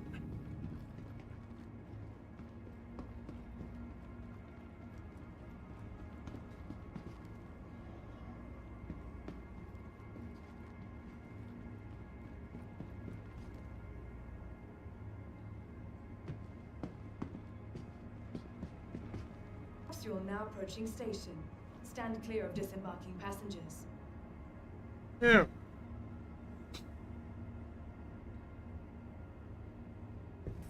The capsule will be leaving the station momentarily.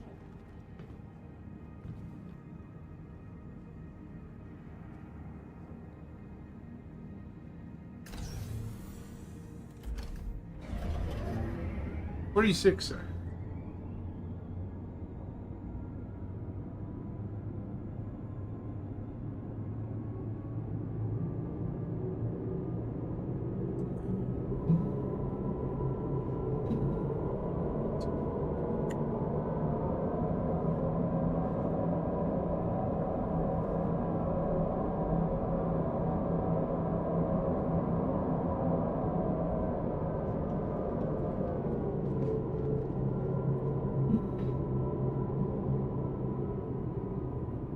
Nearing next stop.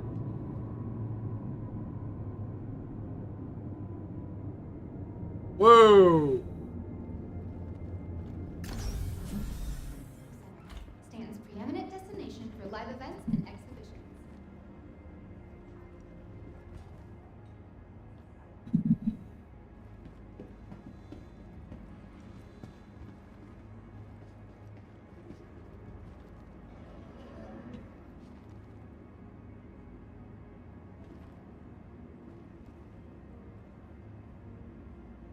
Humans United.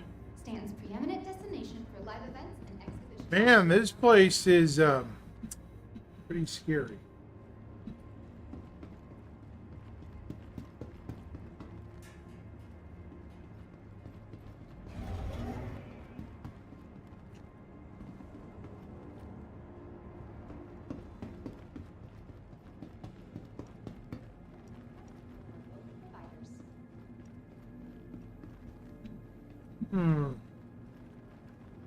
All right. Goodness. Ugh.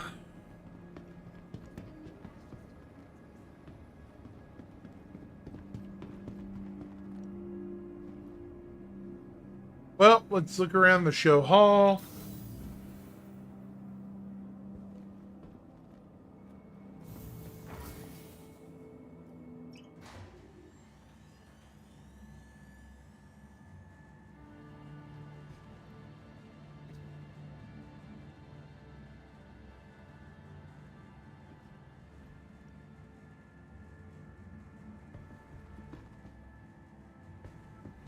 Not loading? Many of the vehicles on display at this year's IAE are available to rent from one of our local providers.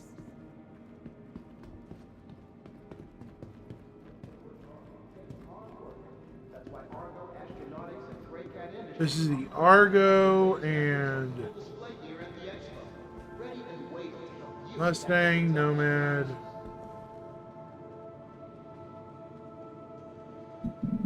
Ouch.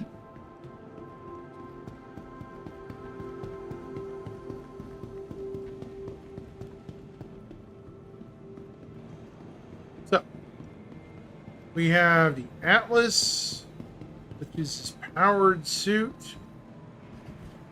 Thanks to a rigorous process of real world testing this next generation assisted transport loading system from Argo Astronautics features a fully redesigned cockpit that makes wearing this latest Atlas power suit feel more like an extension of the body than ever before. With smoother leg actuators than previous models, alongside the powerful integrated tractor beam, transferring bulk cargo efficiently and precisely has never been easier. That's the Atlas.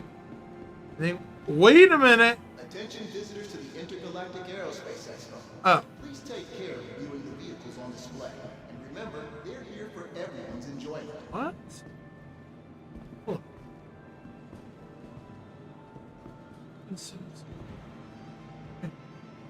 What is all this? Kind of different. Oh, this is the CSV. Argo CSV. It's simple. You've got your plot of land, you've got the right construction materials, and now you're ready to watch your dreams take shape.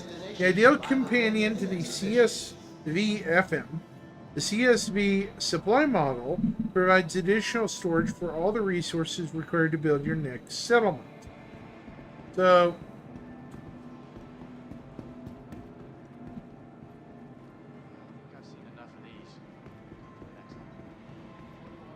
after that, we move up here. This is the raft, which I've heard's had some work done to it. First step to fun is safety.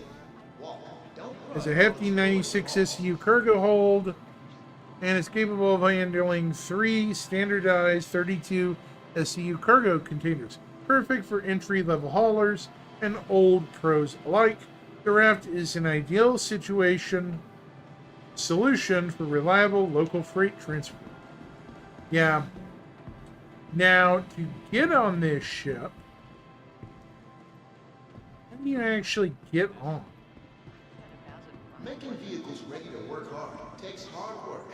That's why Argo Astronautics and Grey Cat Industries are proud to have their latest Atlas on full display here at the elevator. Expo. Ready Look. and waiting to help you tackle the toughest jobs. There's an elevator. Right here. So we go up. First, we'll go to the lower deck.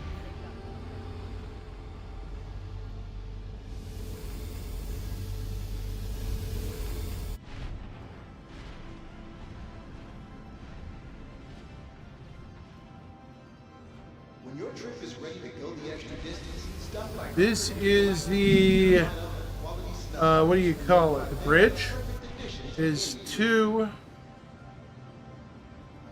seats. You have the pilot seat and the co-pilot.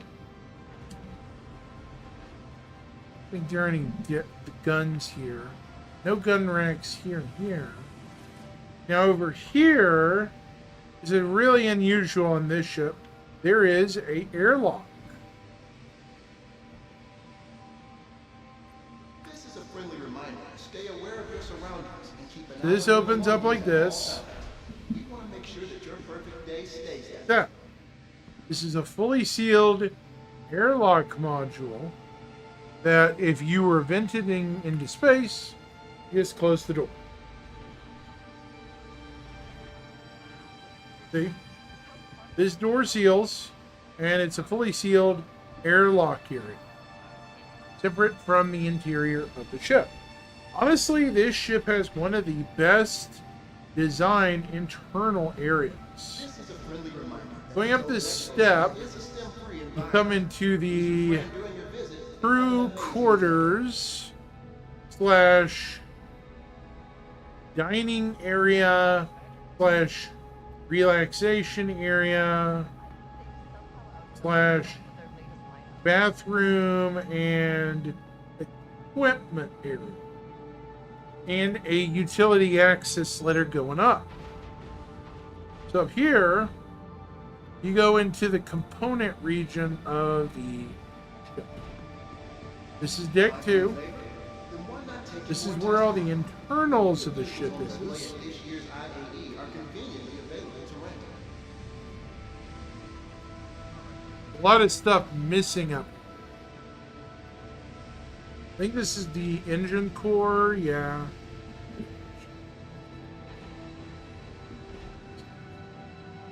A lot of stuff in here.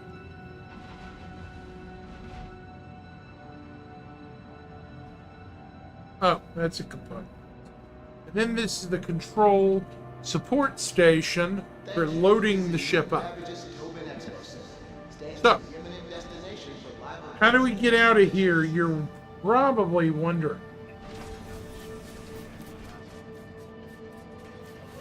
Well, there is a lift area again.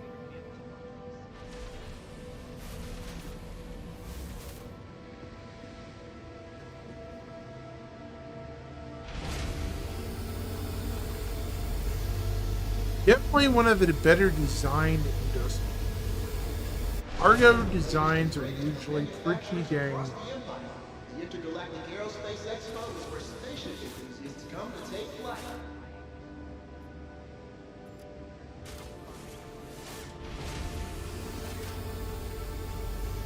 Wouldn't you agree, Shimpasta?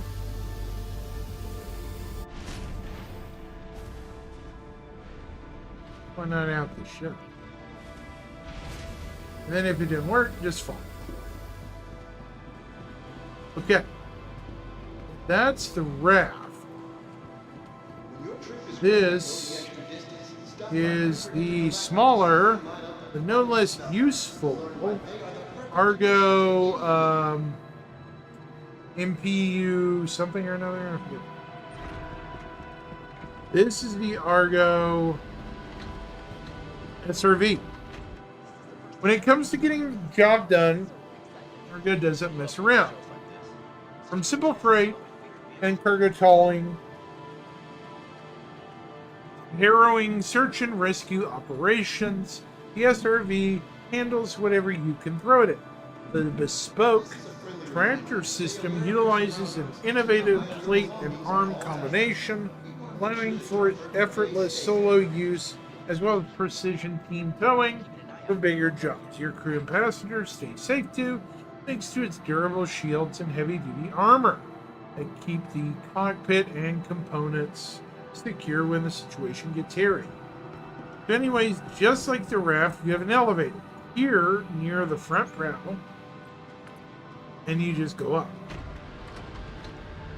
Unlike the raft, this ship is smaller. It only has one deck. It's all integrated. So, starting from the back of the ship, you have, what is this? Storage? Some sort of locker. You have the bathroom. This is the suit locker. Okay, so that's the suit locker. This is the restroom area. Here's the sleeping quarters, the table, your relaxation lounge area. I'm assuming whatever food you can make here. Component access. And then finally, your bridge and stuff.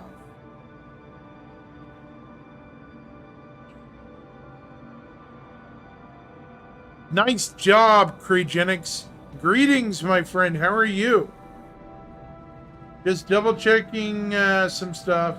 Thank you for visiting New Babbage's Tobin Expo Center. How do I get out of here It's a great again? destination for live events and exhibitions.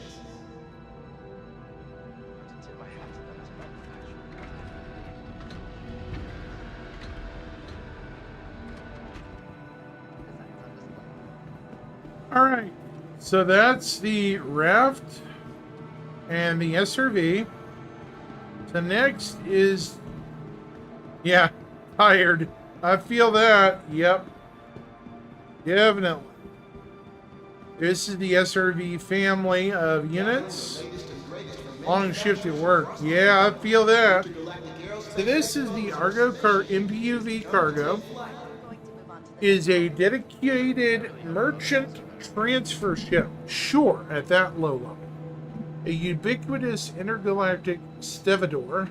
Vast numbers of MPU cargo are responsible for loading and unloading goods onto ships that can't otherwise land on planets with dry docks, such as the Hull D or the Orion. Some hauler captains choose to operate and own their own Argo. Others prefer to contract with the local Argo owners and at many of the busier ports. So, on the Argo cargo,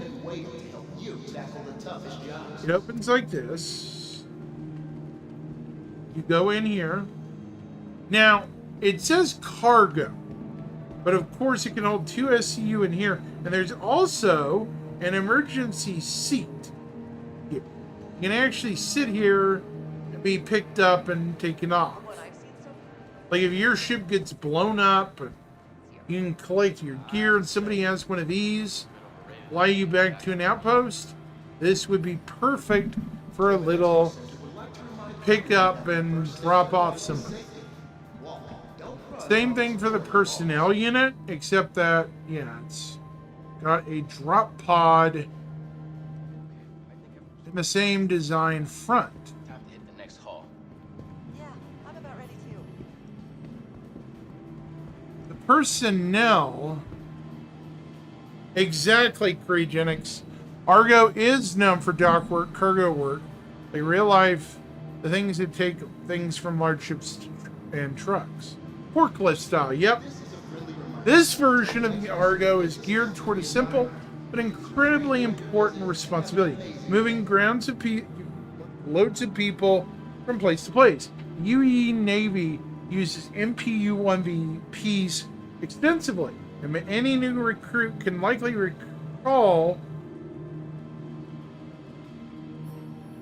those terrifying moments in which a ship carried them to their first space assignment. In civilian hands, they're adapted from anything from standing taxi services to uses makeshift combat dropships. Yeah, right, not this thing. The Argo MPU V1P is capable of carrying up to 8 humans and other equipment. So, sure, maybe. Then we have the 1T, which is this guy. The Argo Aeronautics MPUV-1T is outfitted with tractor beams to allow to handle cargo containers on and off larger hauling vessels. Its smaller size and maneuverability make it an ideal support vehicle at landing zones and space stations. I think that's that's the 3. So, covered those, and these. So, what's left? Oh yeah, currently the biggest Argo ship, the Mole. At least at the moment, the Mole is the largest Argo ship. Iconic multi-operator laser extractor, more commonly referred to as the Mole, lets you work faster and more effectively than before, thanks to its patented trilateral mining system. 3 independent, controlled, articulated extractor stations allow for maximum power and near limitless versatility. The Mole lives by the adage, many hands make for light work.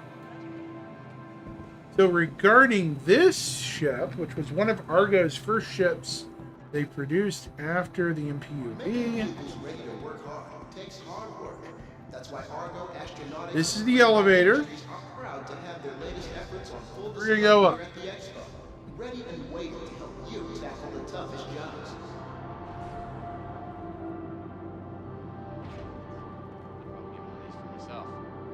Seeing it in person. We're in the ship now.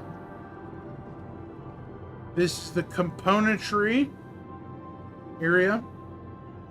You know, all the components.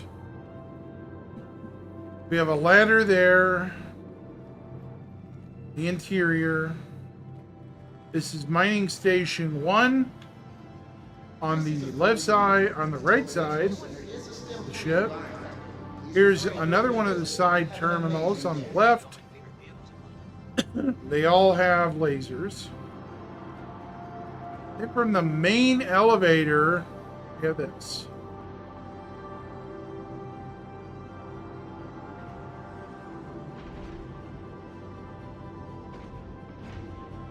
Why am I going down? That was weird. I didn't ask for down. Pretty impressive. I can see why some people Tobin look Exo at Center Kyle. would like to remind everyone that the first step to Refueler and refinery ships. This makes sense. Yeah, I kind of agree with that. Also, salvage. A salvager, like similar to the mole, but not quite. You know, a medium salvager. All right, keep the schedule. So here's the main deck of the ship Seen everything yet? from that Axis elevator. Honestly, this has one of the better internal areas. Finding your favorite? Then why not take it for a test run? Many of the vehicles on display at this year's IAE are conveniently available to rent. Here's the back end. No, this is components again.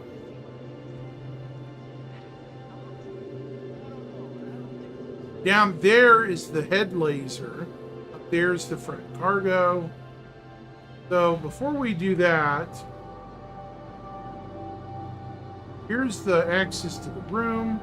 This is the commons area, I guess. This is the back end cargo. Or no, this is the crew quarters and their lavatory.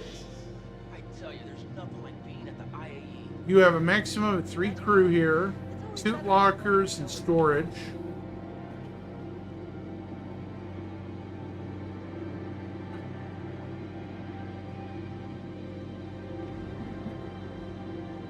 That's a curious question, Cryogenics. A really curious question. I've been wondering that for a while. What would an Argo large or capital ship be? Really? This is the bridge for the Argo. Got technically room for 2 up here. You have the pilot and the co-pilot. A Death Star. Ah. Chimpasta always with his jokes. I'm gonna go if I can find it. That is funny, though. I mean, honestly, who can guess at this point? You know, anything could happen. Quality snuffers and learn why they are the perfect addition to any fleet. Am I wrong? I mean, anything could happen, folks.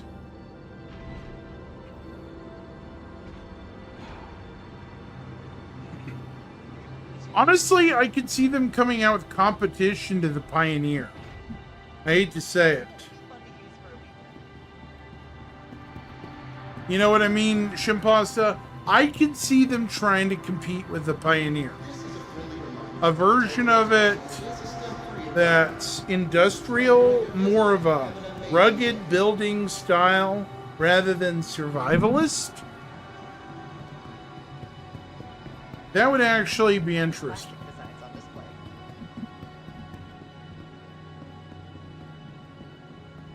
Now, we're going to go down here.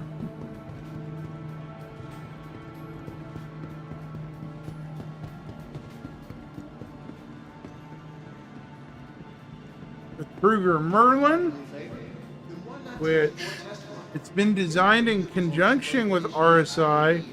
Yeah, the build is out, but... Oh, you mean sell the concept. Yeah. This elegant short-range snub represents the first ship produced under the Kruger Intergalactic brand. Utilizing centuries of manufacturing expertise, the compact precision of the Kruger hull blends perfectly with the trusted RSI thrusters that grant the Merlin exceptional maneuverability and handling. while ensuring that it is capable of fulfilling a wide variety of combat and scouting to scanning roles. Here we have the Archimedes. Whereas for added security, exploring a system, or simply the joy of flying, the Archimedes snub was designed to deliver exceptional handling and nimble acceleration in a sleek and stylish package. So, Making vehicles ready to work hard takes hard work. That's why Argo, Astronautics, and Grey Cat Industries are proud to have their latest efforts on full display here at the Expo. Ready and waiting to help you tackle the toughest right. challenges. That is funny.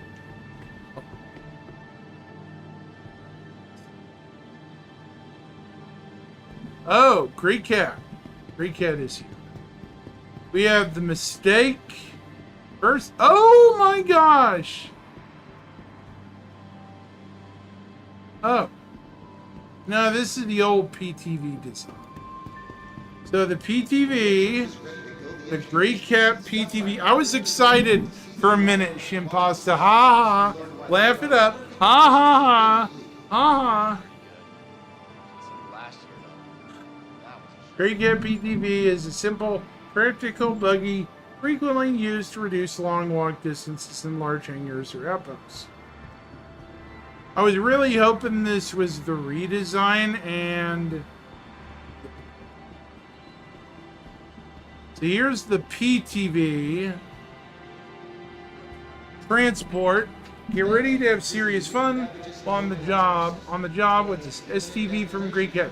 This sport terrain vehicle was built by pros for pros and features blazing speed and convenient built-in storage. Oh, you were laughing at cryogenics. Okay. Then we have the Great Cat Rock. By focusing on the essentials of terrestrial-based mining, well, they said that the current PTV doesn't work with the paints, so they're having to redesign it. Designated their hardworking, no-nonsense rock remote ore collector to complement the miners who use it.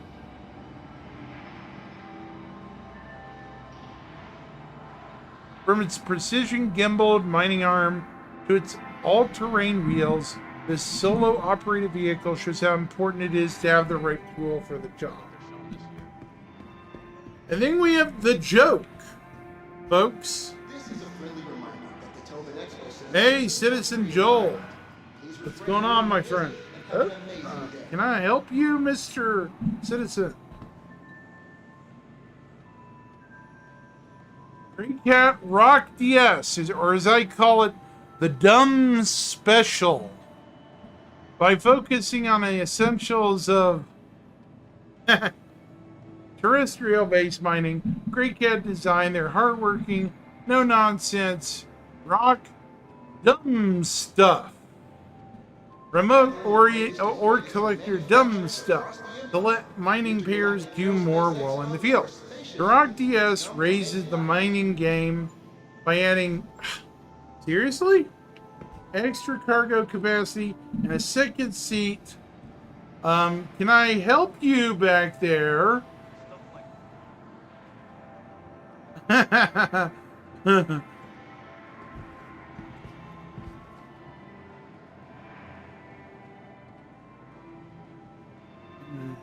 Okay, I'm gonna quit reading. I call it dumb stuff. Dumb, stupid thing, yeah. Something like that. I'm just gonna be a jerk. It's junk. Nobody bought this. This was their worst selling vehicle. Jim Poston knows what I'm talking about. This was their... Yeah, that's pretty accurate, Joel. Citizen Joel. Now this... If this was any cheaper, I'd buy it. The Pioneer, heavy construction. After their auspicious debut of the Mustang, CO has gone and changed the game again with the reveal of the Pioneer. This self-contained mobile construction yard is capable of building planetary modular structures, ushering a new wave of aspiring colonists to customize their novel homes on the frontier. But we know this is gonna be... That is awesome name. I love it. Yes. So much yes. Please, more of that. When your trip is ready to go the extra distance, stop We by need our more favorite humor spot to in the see their verse. lineup of quality snuff wraps and learn why they are the perfect addition. So to much any yes. Buy the credits.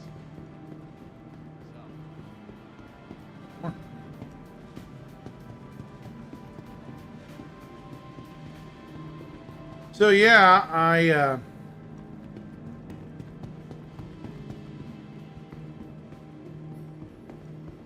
nom nom. Citizen Joel, I think you're pretty new, aren't you, to the channel? I don't think we've met before. Babbage's Tobin Expo stands preeminent destination for live events. I think I've seen you maybe once or twice. You're relatively. Oh, hang on. We have a we have a Rock DS fan down. They were upset that nobody sold them a Rock DS plushie, and they decided to end themselves, folks. Oh, the tragedy. Oh, the irony. Oh, well. Who cares? Let's move on. A little harsh, but yeah. Preeminent destination for live I made Shimpasta laugh. It's a good night. Thanks, Citizen Joel. I do appreciate that, too. Code Black! Code Black! I think it is. Is that the correct code? Can't recall for, like, bad situation patients.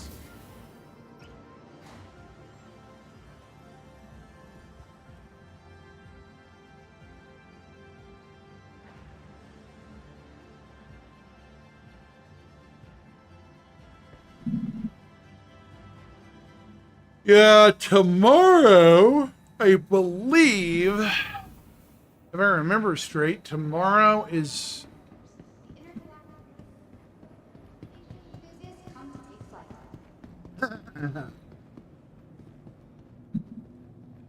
So how many death sticks did you have tonight? I only had one. That's one too many. Babbage's Tobin Expo Center stands preeminent destination for live events and exhibitions. People in chat, who knows what a death stick is? Capsule now approaching station. Stand clear of disembarking passengers. Death sticks? No, it's Star Wars related. You want some death sticks? You don't want some death The sticks. capsule will be leaving the station momentarily. You want to go home and rethink your life. I want to go home and rethink my life.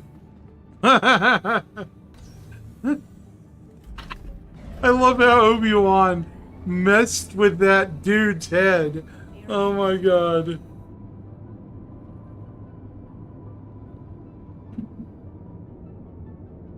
Yeah, I love explaining things because so many people get lost in this game. After 5 years, I figured I could be useful, you know?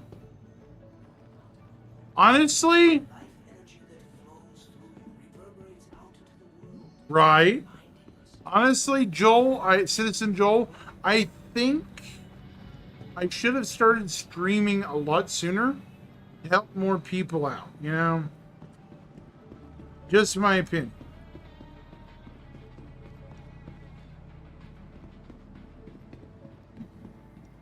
I'm not as good as Master Paul.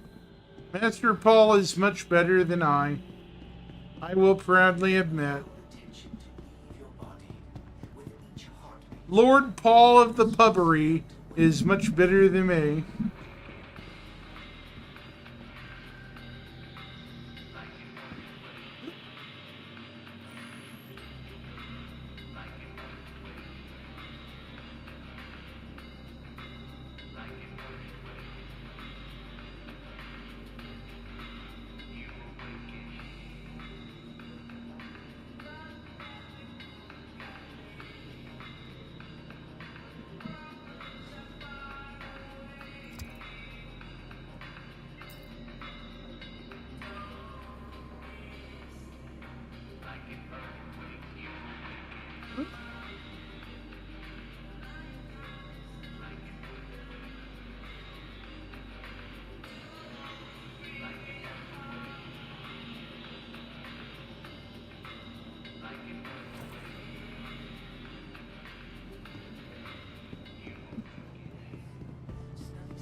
Yeah, yeah. Okay, Shimpasta.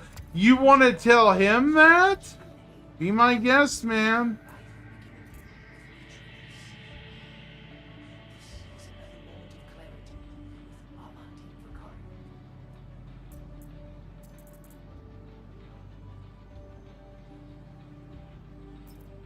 Yes, yes, yes.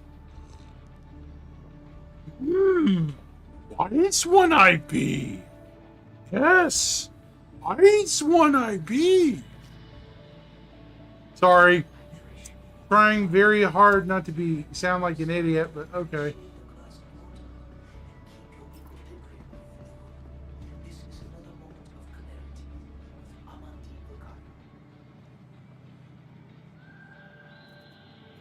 Not the one I want. Ooh.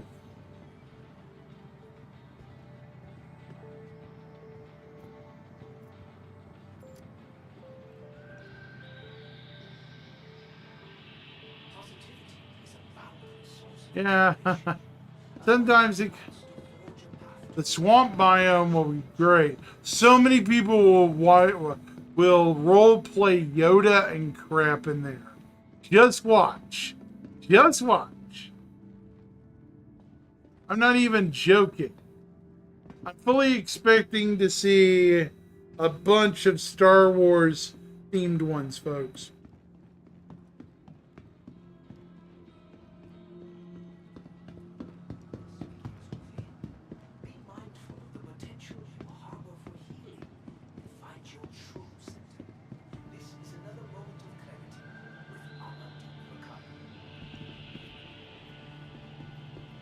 Swamp biome's gonna be one thing. Antarctica behind me?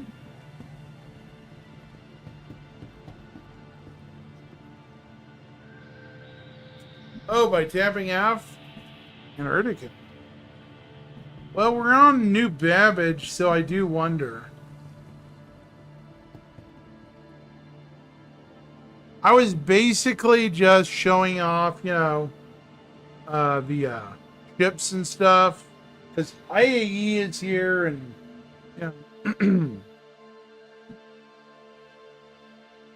I'm not shutting down. I'm going to be on for a bit longer, but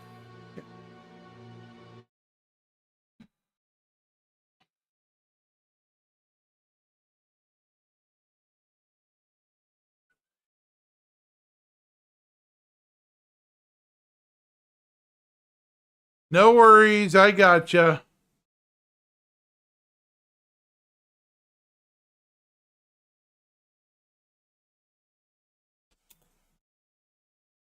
Yeah, that's the old school Crusader. '07 Cray.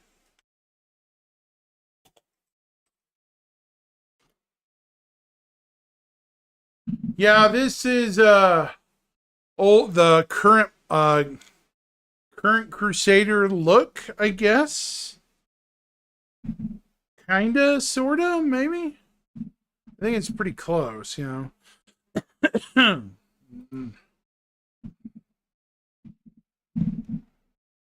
Something like that, yeah.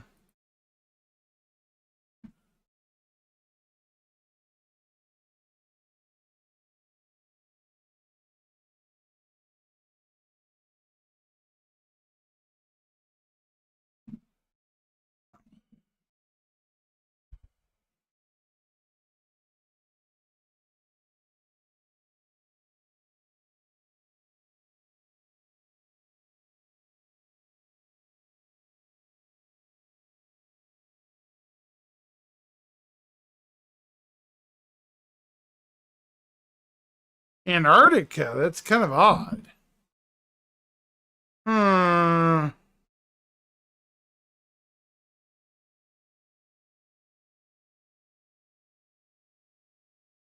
Oh my gosh, yeah. Man, Citizen Joel, you're taking me back, brother. Like a long time. Long time ago.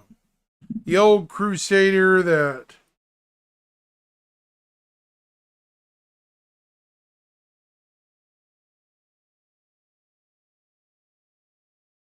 Behind me on the wall? This? This here? Oh, that's Tamriel from Elder Scrolls, guys. That's the Elder Scrolls continent. Done up like an old map. Sorry. I was trying to understand what you were talking about, and then I'm like, oh crap. They must be talking about what's in my house. Yeah.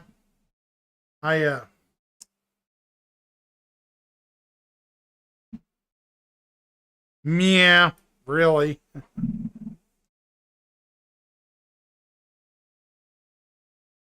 That's funny.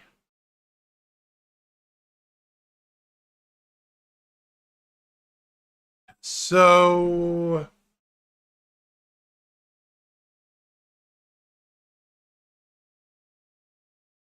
Shimpasta, how goes it in Pyro right now, dude? Tell me. Please do tell.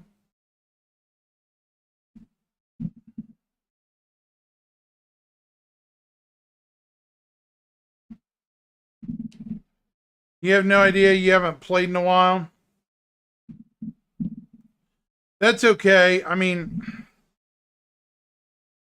judging by what we were reading earlier, it's sounding like more and more we're going to be heading toward a open PTU, at least the first couple of waves, hopefully soon. At least I'm hoping.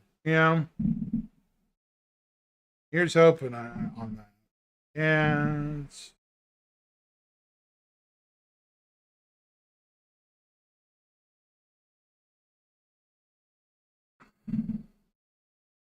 honestly, the more eyes on it, the better.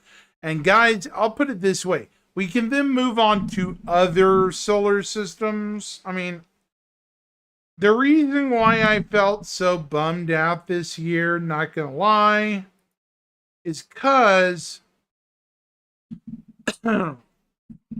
we're here. We're stuck on system dose. Taco Bell Ed. Hey, I actually like Taco Bell, but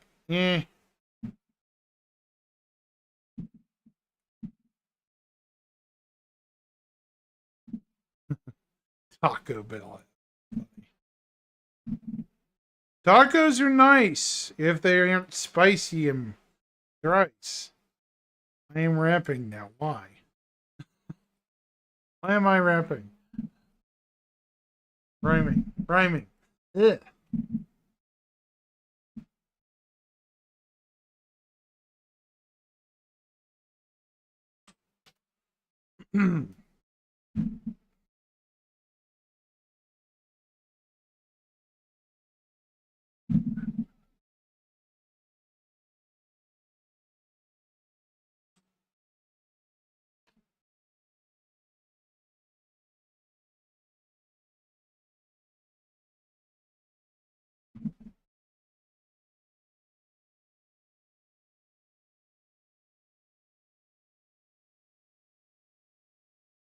Tacos. Tacos. Shimpasta, you sound like my stomach right now. And it doesn't like tacos right now at the moment.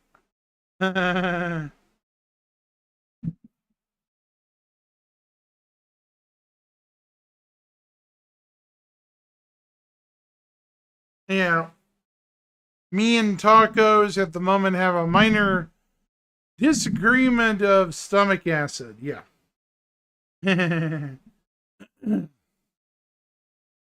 Please stop talking Mexican fart food. Come on.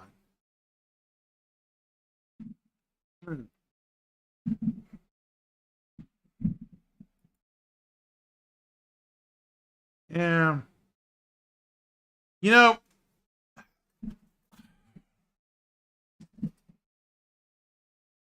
oof. Now that's funny.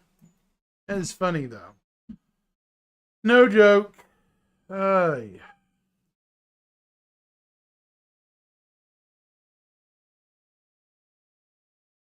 Joel.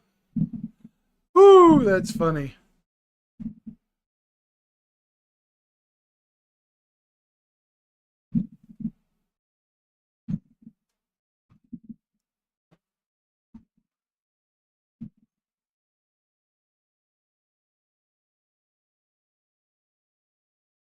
Let me see. Stanton Pyro.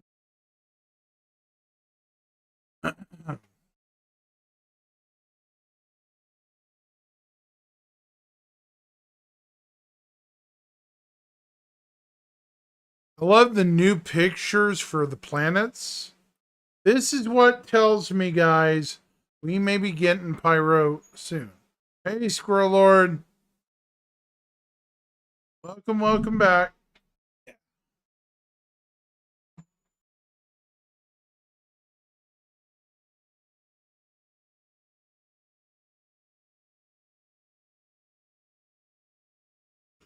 Soon, TM, yeah. One thing that bugs me about this planet, it's going to be hot. Look at the distance 167 orbital period around its star. Shimpanzee, that's pretty close to the star. That would be interior to Venus's orbit in our system, so pretty hot.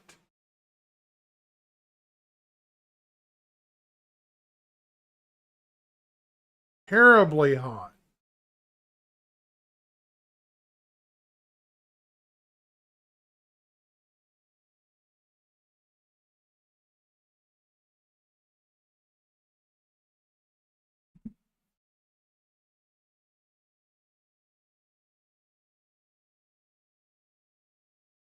You don't think CIG is getting many players onto BTU or 4.0?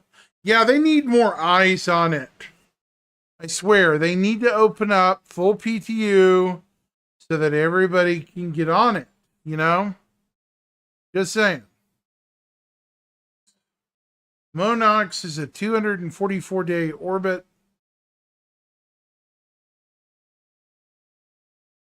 No, it won't. Star. Well, it looks like Pyro 1 is pretty close. Bloom is this planet. Look at this, guys. We have a breathable nitrogen oxygen atmosphere. Yeah, this right here looks like Earth. A very Earth-like terrestrial planet. Honestly, I'm surprised the UEE does not have a major presence on this planet.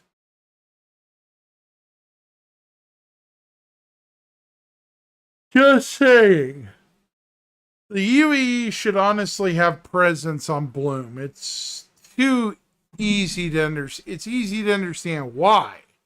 It's a naturally oxygen-rich planet. Then we have Pyro 4, which is funky looking. Ignore the checkerboard clouds. They're already working on it. But it has 2 rings. Look at this. This is one of our first ringed planets, folks.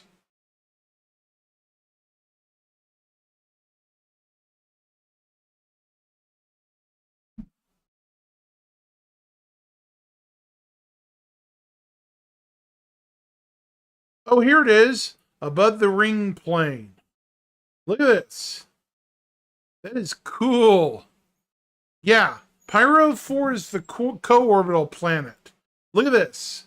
It's got a massive impact scar on this hemisphere. Look at this. Look at that scar. This is just the central peak area and majority of the crater floor. It's technically a captured moon now. Look at the concentric ring basins, guys. Look at this. This is how big this is. This whole part of this hemisphere is basically a gigantic impact crater. These rings of islands and stuff, This here, these are mountain ridges. If you've seen Mercury in our solar system, there's something called Caloris Basin. It's about 600, 800 kilometers across. Looks just like this, except it's airless and no water. This thing hit the planet so hard, it nearly ripped it apart. This planet. It's insane. This is a good picture, too. We have a very nice picture of the Northern Hemisphere. Here's a closer up image from a lower angle. Look at that, guys. That impact is way up here. There are two inner rings in the central part of the basin. And then these rings of mountains and stuff go all the way out. So yeah, this sucker is huge.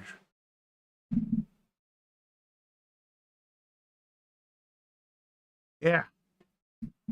So this is Pyro 5. I call it the green fuzzball of ugly. It's just ugly looking. Some of these moons and planets look unfinished. They'll probably get better polish. Ignis is definitely one of the prettier ones. See, this is Ignis from high orbit. Pretty nice, fiery, burnt-looking planet or moon. Vatra, meanwhile, looks like this. A smoggy, smoky-colored planet. Dire looks like this. This is the obsidian crack on it. This is main hemisphere. Doesn't look great. Fyro is really cool looking. Look at this. This is Fyro from high orbit, folks. That is a funky looking moon.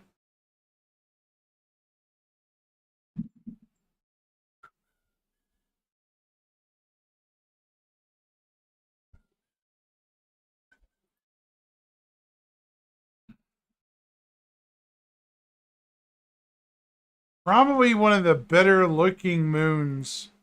Yeah. After Fyro, we have a mistake. This one needs to have its clouds worked on. It looks like moldy cheese. This is Fuego. It just doesn't look right. Because if you zoom in, look how over textured this is. This moon's atmosphere is probably going to have to be reworked a bit. Because it just looks ugly. Kinda, doesn't it? Yeah. Kinda ugly.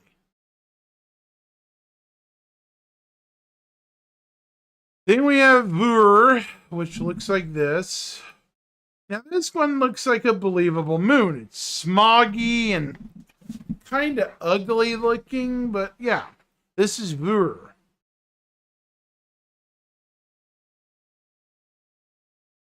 After that, we have Terminus, the outermost planet. Another, look at this. Hey, Shimpasi, you know you like ring planets?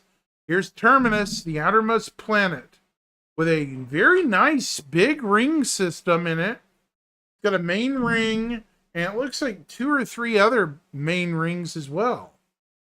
It's got actually a very large... Yeah, this one's really nice. If you look really carefully, yeah, 2 ring planets in one system. This is the smaller one, but it's definitely got the bigger rings. Because if you look at the rings, they're very intricate. It looks like it has at least 3 or 4 rings, separate rings in the system. So this one's pretty big. I wonder if you can go into the rings and mine anything. You know, like Saturn or Jupiter's rings. Kind of a curious question, you know?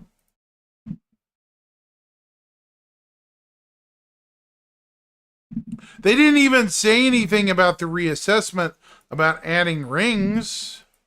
So very interesting.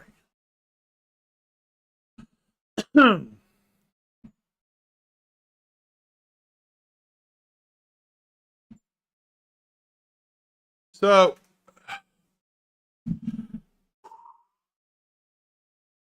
this one is cold and partially habitable, but not really. Its concept kind of looked funny looking, but I like this result way better.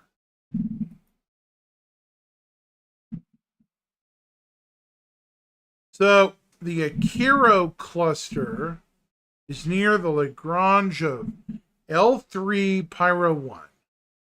They don't have any pictures of this. They really should. The Akiro cluster, in the Akiro cluster. I think it's semi-habitable, but not really. We'll see. It should be noted that in addition to the Akiro cluster Shimpasta, there are other asteroid clusters scattered throughout the system. Kind of interesting.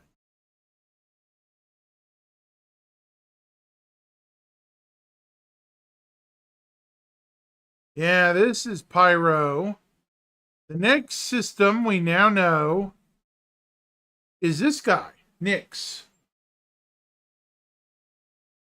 Now, Nix, we have the concept art now for the Nix planets.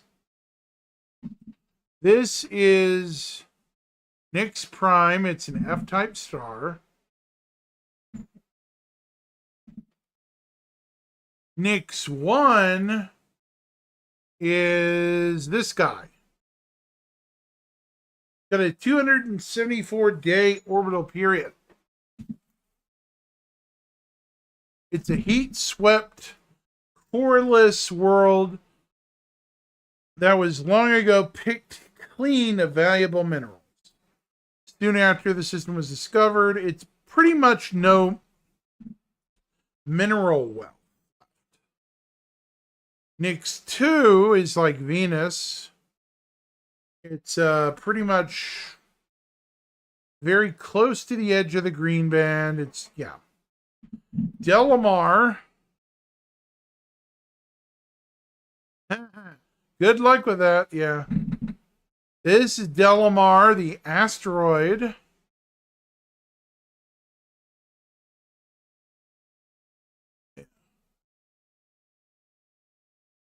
It originally looked like this. Honestly, I kind of wish they kept the moon-sized look of Delamar as a round ball. Just saying. But what can you do, right?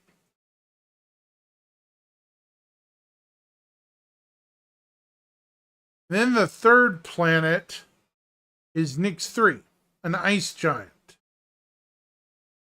This has already had some lore development changes.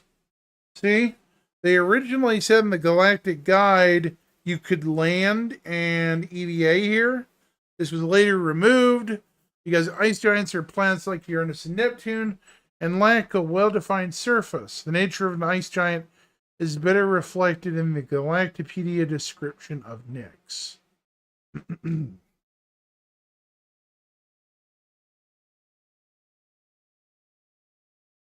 So they've already begun to change up Nix.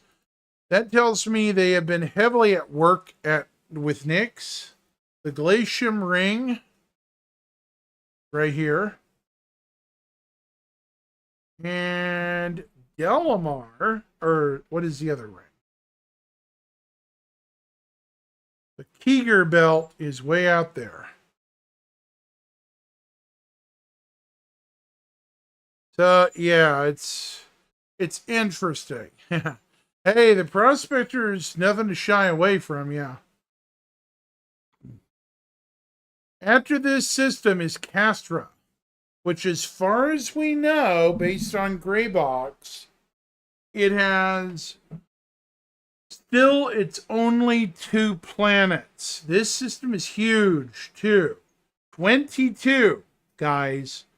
22 astronomical units across. It's massive. Compared to Pyro, Nyx, and Stanton, Castra is huge in comparison. By 1.0, this will be the largest of the 5 systems and very empty, eerily. It's only got the 2 planets and the 1 star. But I'm pretty sure they will add other things in Castra. Castra 1. No, that's Terra. This is Castra 1 Bullseye. Now, it says it lacks an atmosphere, Shimpasta, but that's already a mistake. Look at this. This is an atmosphere, and it's green. They goofed when they were talking about it. In the concept art, Castra 1 has a stormy atmosphere with raging storms. So, no atmosphere, nope. This is the truth of Castra 1. Clouds require an atmosphere to have it. Yeah. Cascom is the 3rd ringed planet we get. Look at this, Ship. The 3rd ring planet we get. This is the biggest ring planet we get. It's a super Earth that is the headquarters of, former headquarters of the UAE military during the Cold War with the Xi'an.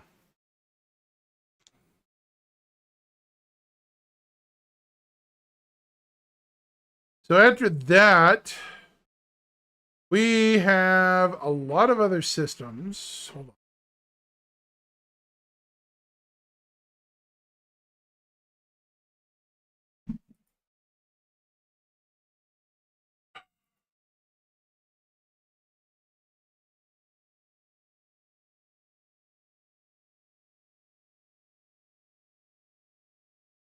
So Terra is what you're talking about, Shimpasta, I think. Terra will be the 2nd largest system at 12 AUs. It consists of Terra Nova, the star. This is Arrow, the innermost planet. Arrow has 2 moons, Petrum and Petrus. They're both asteroids, so they're airless and probably very tiny. Also, Shimpasta, unlike Pyro, look at the picture. What's this orange stuff that's probably boiling hot? Lava. This planet is a lava-filled wasteland, basically. Hot tubs. Probably. Well, maybe. It's supposed to be a very hot place, yeah. It only has a 95-day orbit, so very slightly more than Mercury. In fact, it only orbits its star 7 days longer than Mercury around our sun. Mercury has an 88-day orbit in our solar system. This planet has a 95. Add 7 to 88, you get 95. Crazy temperatures. Pike also has a moon called Toja, and it's airless. This is the surface of Pike. It's an airless planet with no atmosphere. Probably blasted due to the heat. After Pike, we have Terra, which does have jungles, probably in some places. See, here's a picture of a jungle on Terra. So there are jungles on Terra. So that will be our first jungle biome. This is also going to be the first system we have with a lost civilization that used to inhabit this planet. They call the Atlanteans. Guys, figure that one out. That's interesting. It has 3 landing zones that we know of: New Austin, Quasi, and Prime. Well, they kind of nicknamed them the Atlanteans by the local population. So it's not a technical real name. Nobody knows who they are, Joel. The way they are is they have these advanced ruins and stuff that clearly existed for a long time on the planet. They haven't been able to, analyze the language or understand their speech. So, honestly, they probably call themselves something else, but they don't know what it is. Prime is the capital city of Terra. It is one of the largest cities in the UAE. I don't know who all works here. They have Prime Fashion Week here, Founders Avenue, the blocks. There's a couple of companies here. The TRT monorail. Oh, here we go. I've never clicked this. Let's see it. Where did it go?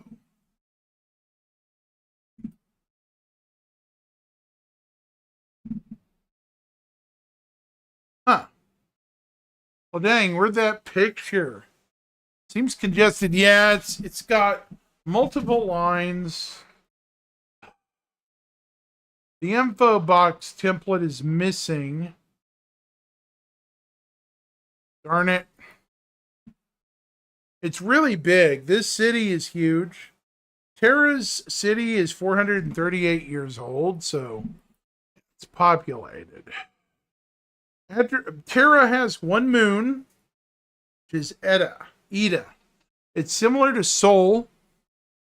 Sol's moon of Luna, but it has a close orbit with higher tides.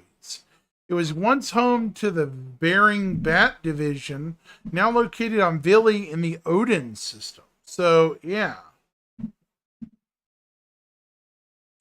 Now, it should be known, New Austin is the headquarters of Origin Jump Works and Chronos Devices.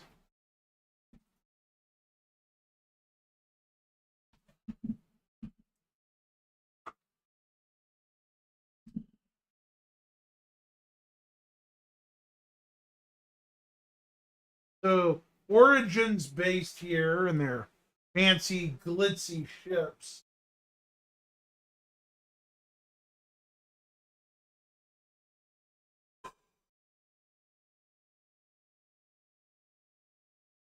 After Prime, we have Quasi, which is in the second largest city.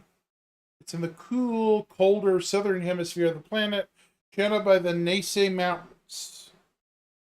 Famous for the large complex of ancient ruins discovered early in Terra's colonization, Quasi boasts a bustling tourist industry and is home to the Quasi Institute for Xenological Studies. Summers in Quasi are relatively cool, while winters cold and long, and subjected to more than 200 millimeters of snow per year. That's only around 8 inches. So that's not a lot of snow, but I'm pretty certain in the mountains nearby, there's a lot more snow, 8 inches does not make a lot of snow. Right. It's also the home of the quasi-grazer and the Thasha Gray, which is a crustacean that lives in the ocean nearby. After that, we have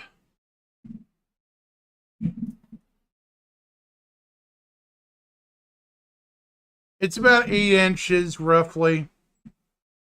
It's not a lot, honestly. Not a lot of snow. And Coram is home to a defunct Space Forces training center. Asperia is based in Kutarum, Magnetic Ridge. Nova Kiev was the location of Anvil Aerospace and is still home to their headquarters. So Anvil is based on Terra.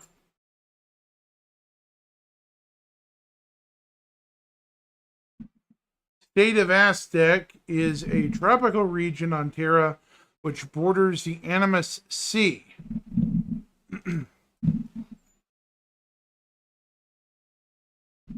Terra University and other things. Yeah. It's just interesting. So after Terra is, by the way, Terra is a super Earth, so it's bigger than Earth. What about Gin? Is Gin a super Earth? It's smaller. This planet is smaller and terraformed roughly a century after. It's basically got jungles and stuff. Now home to the diplomatic military aspects of the system.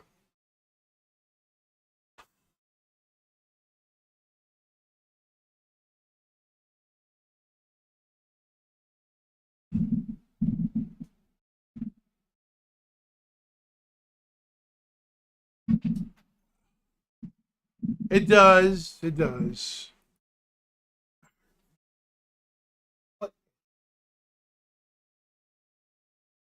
Sorry. Oh, jeez. No worries.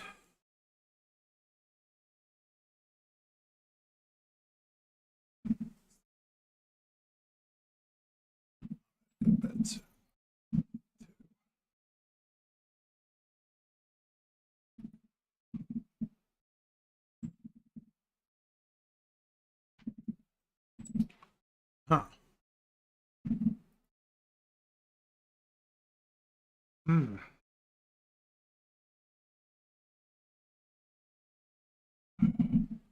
Uh,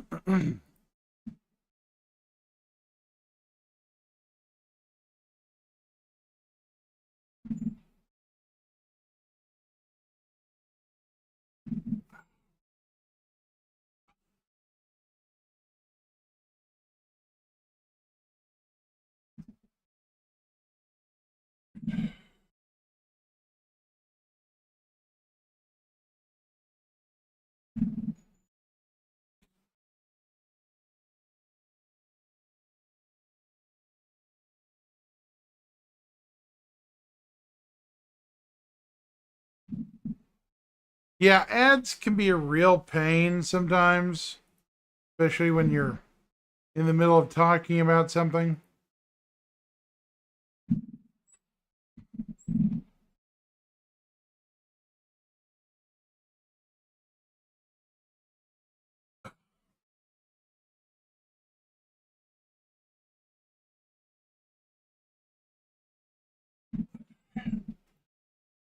Oh, darn it. Oh, it did? Right.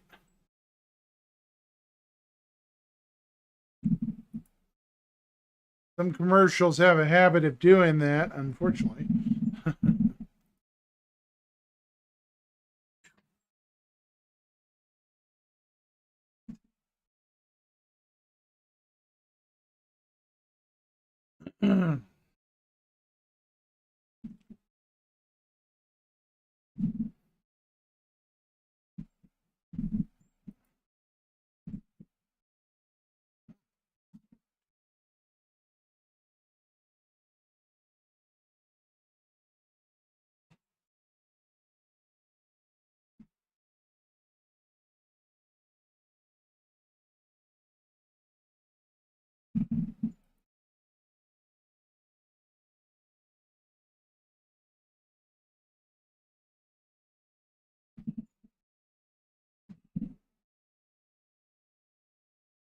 Oh my gosh, yeah. I haven't heard those names in a while. Yeah.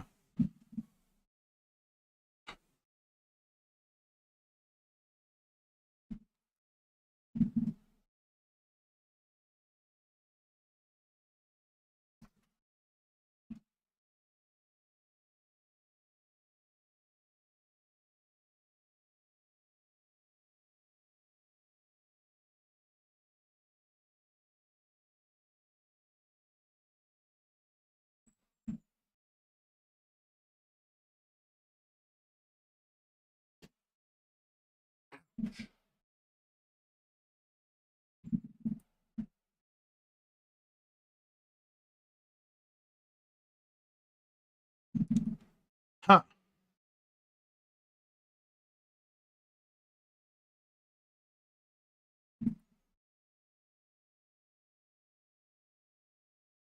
That's a good question, Citizen Joel.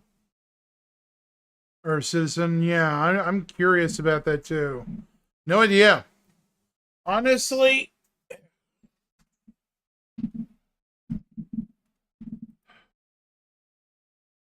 I have no idea. My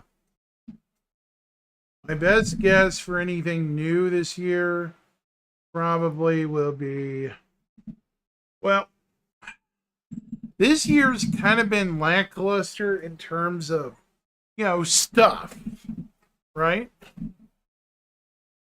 So I'm wondering if we're going to get anything good.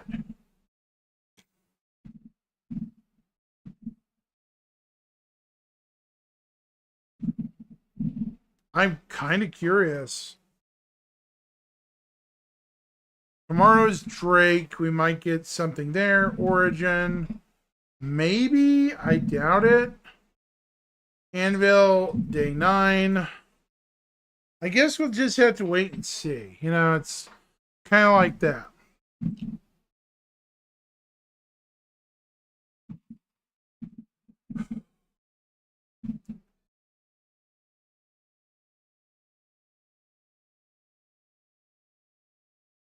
Hey, Joel, I'm having to help family cook Thanksgiving tomorrow morning. And it is midnight now, almost 1 a.m. where I live. I hate to say it, but unfortunately, I'm going to have to be wrapping this stuff up, because unfortunately, I've been voluntold, you know what I mean, voluntold for cooking duty tomorrow. In other words, if you want to eat, hey man, you too.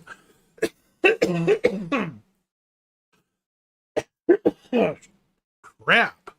If you're ever by again, be sure to stop by, Citizen Joel. I appreciate it. Anyways, I'm gonna send you guys to somebody. Let's see who we got. Who's up? Skyborn Solo. Let's see. Who do I know? Oh, I haven't rated Zillatrix in a long time.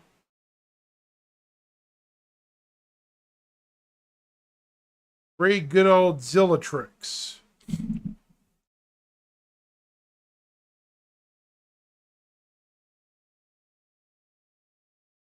Y'all go say hi to Zillatrix for me. 07, everybody.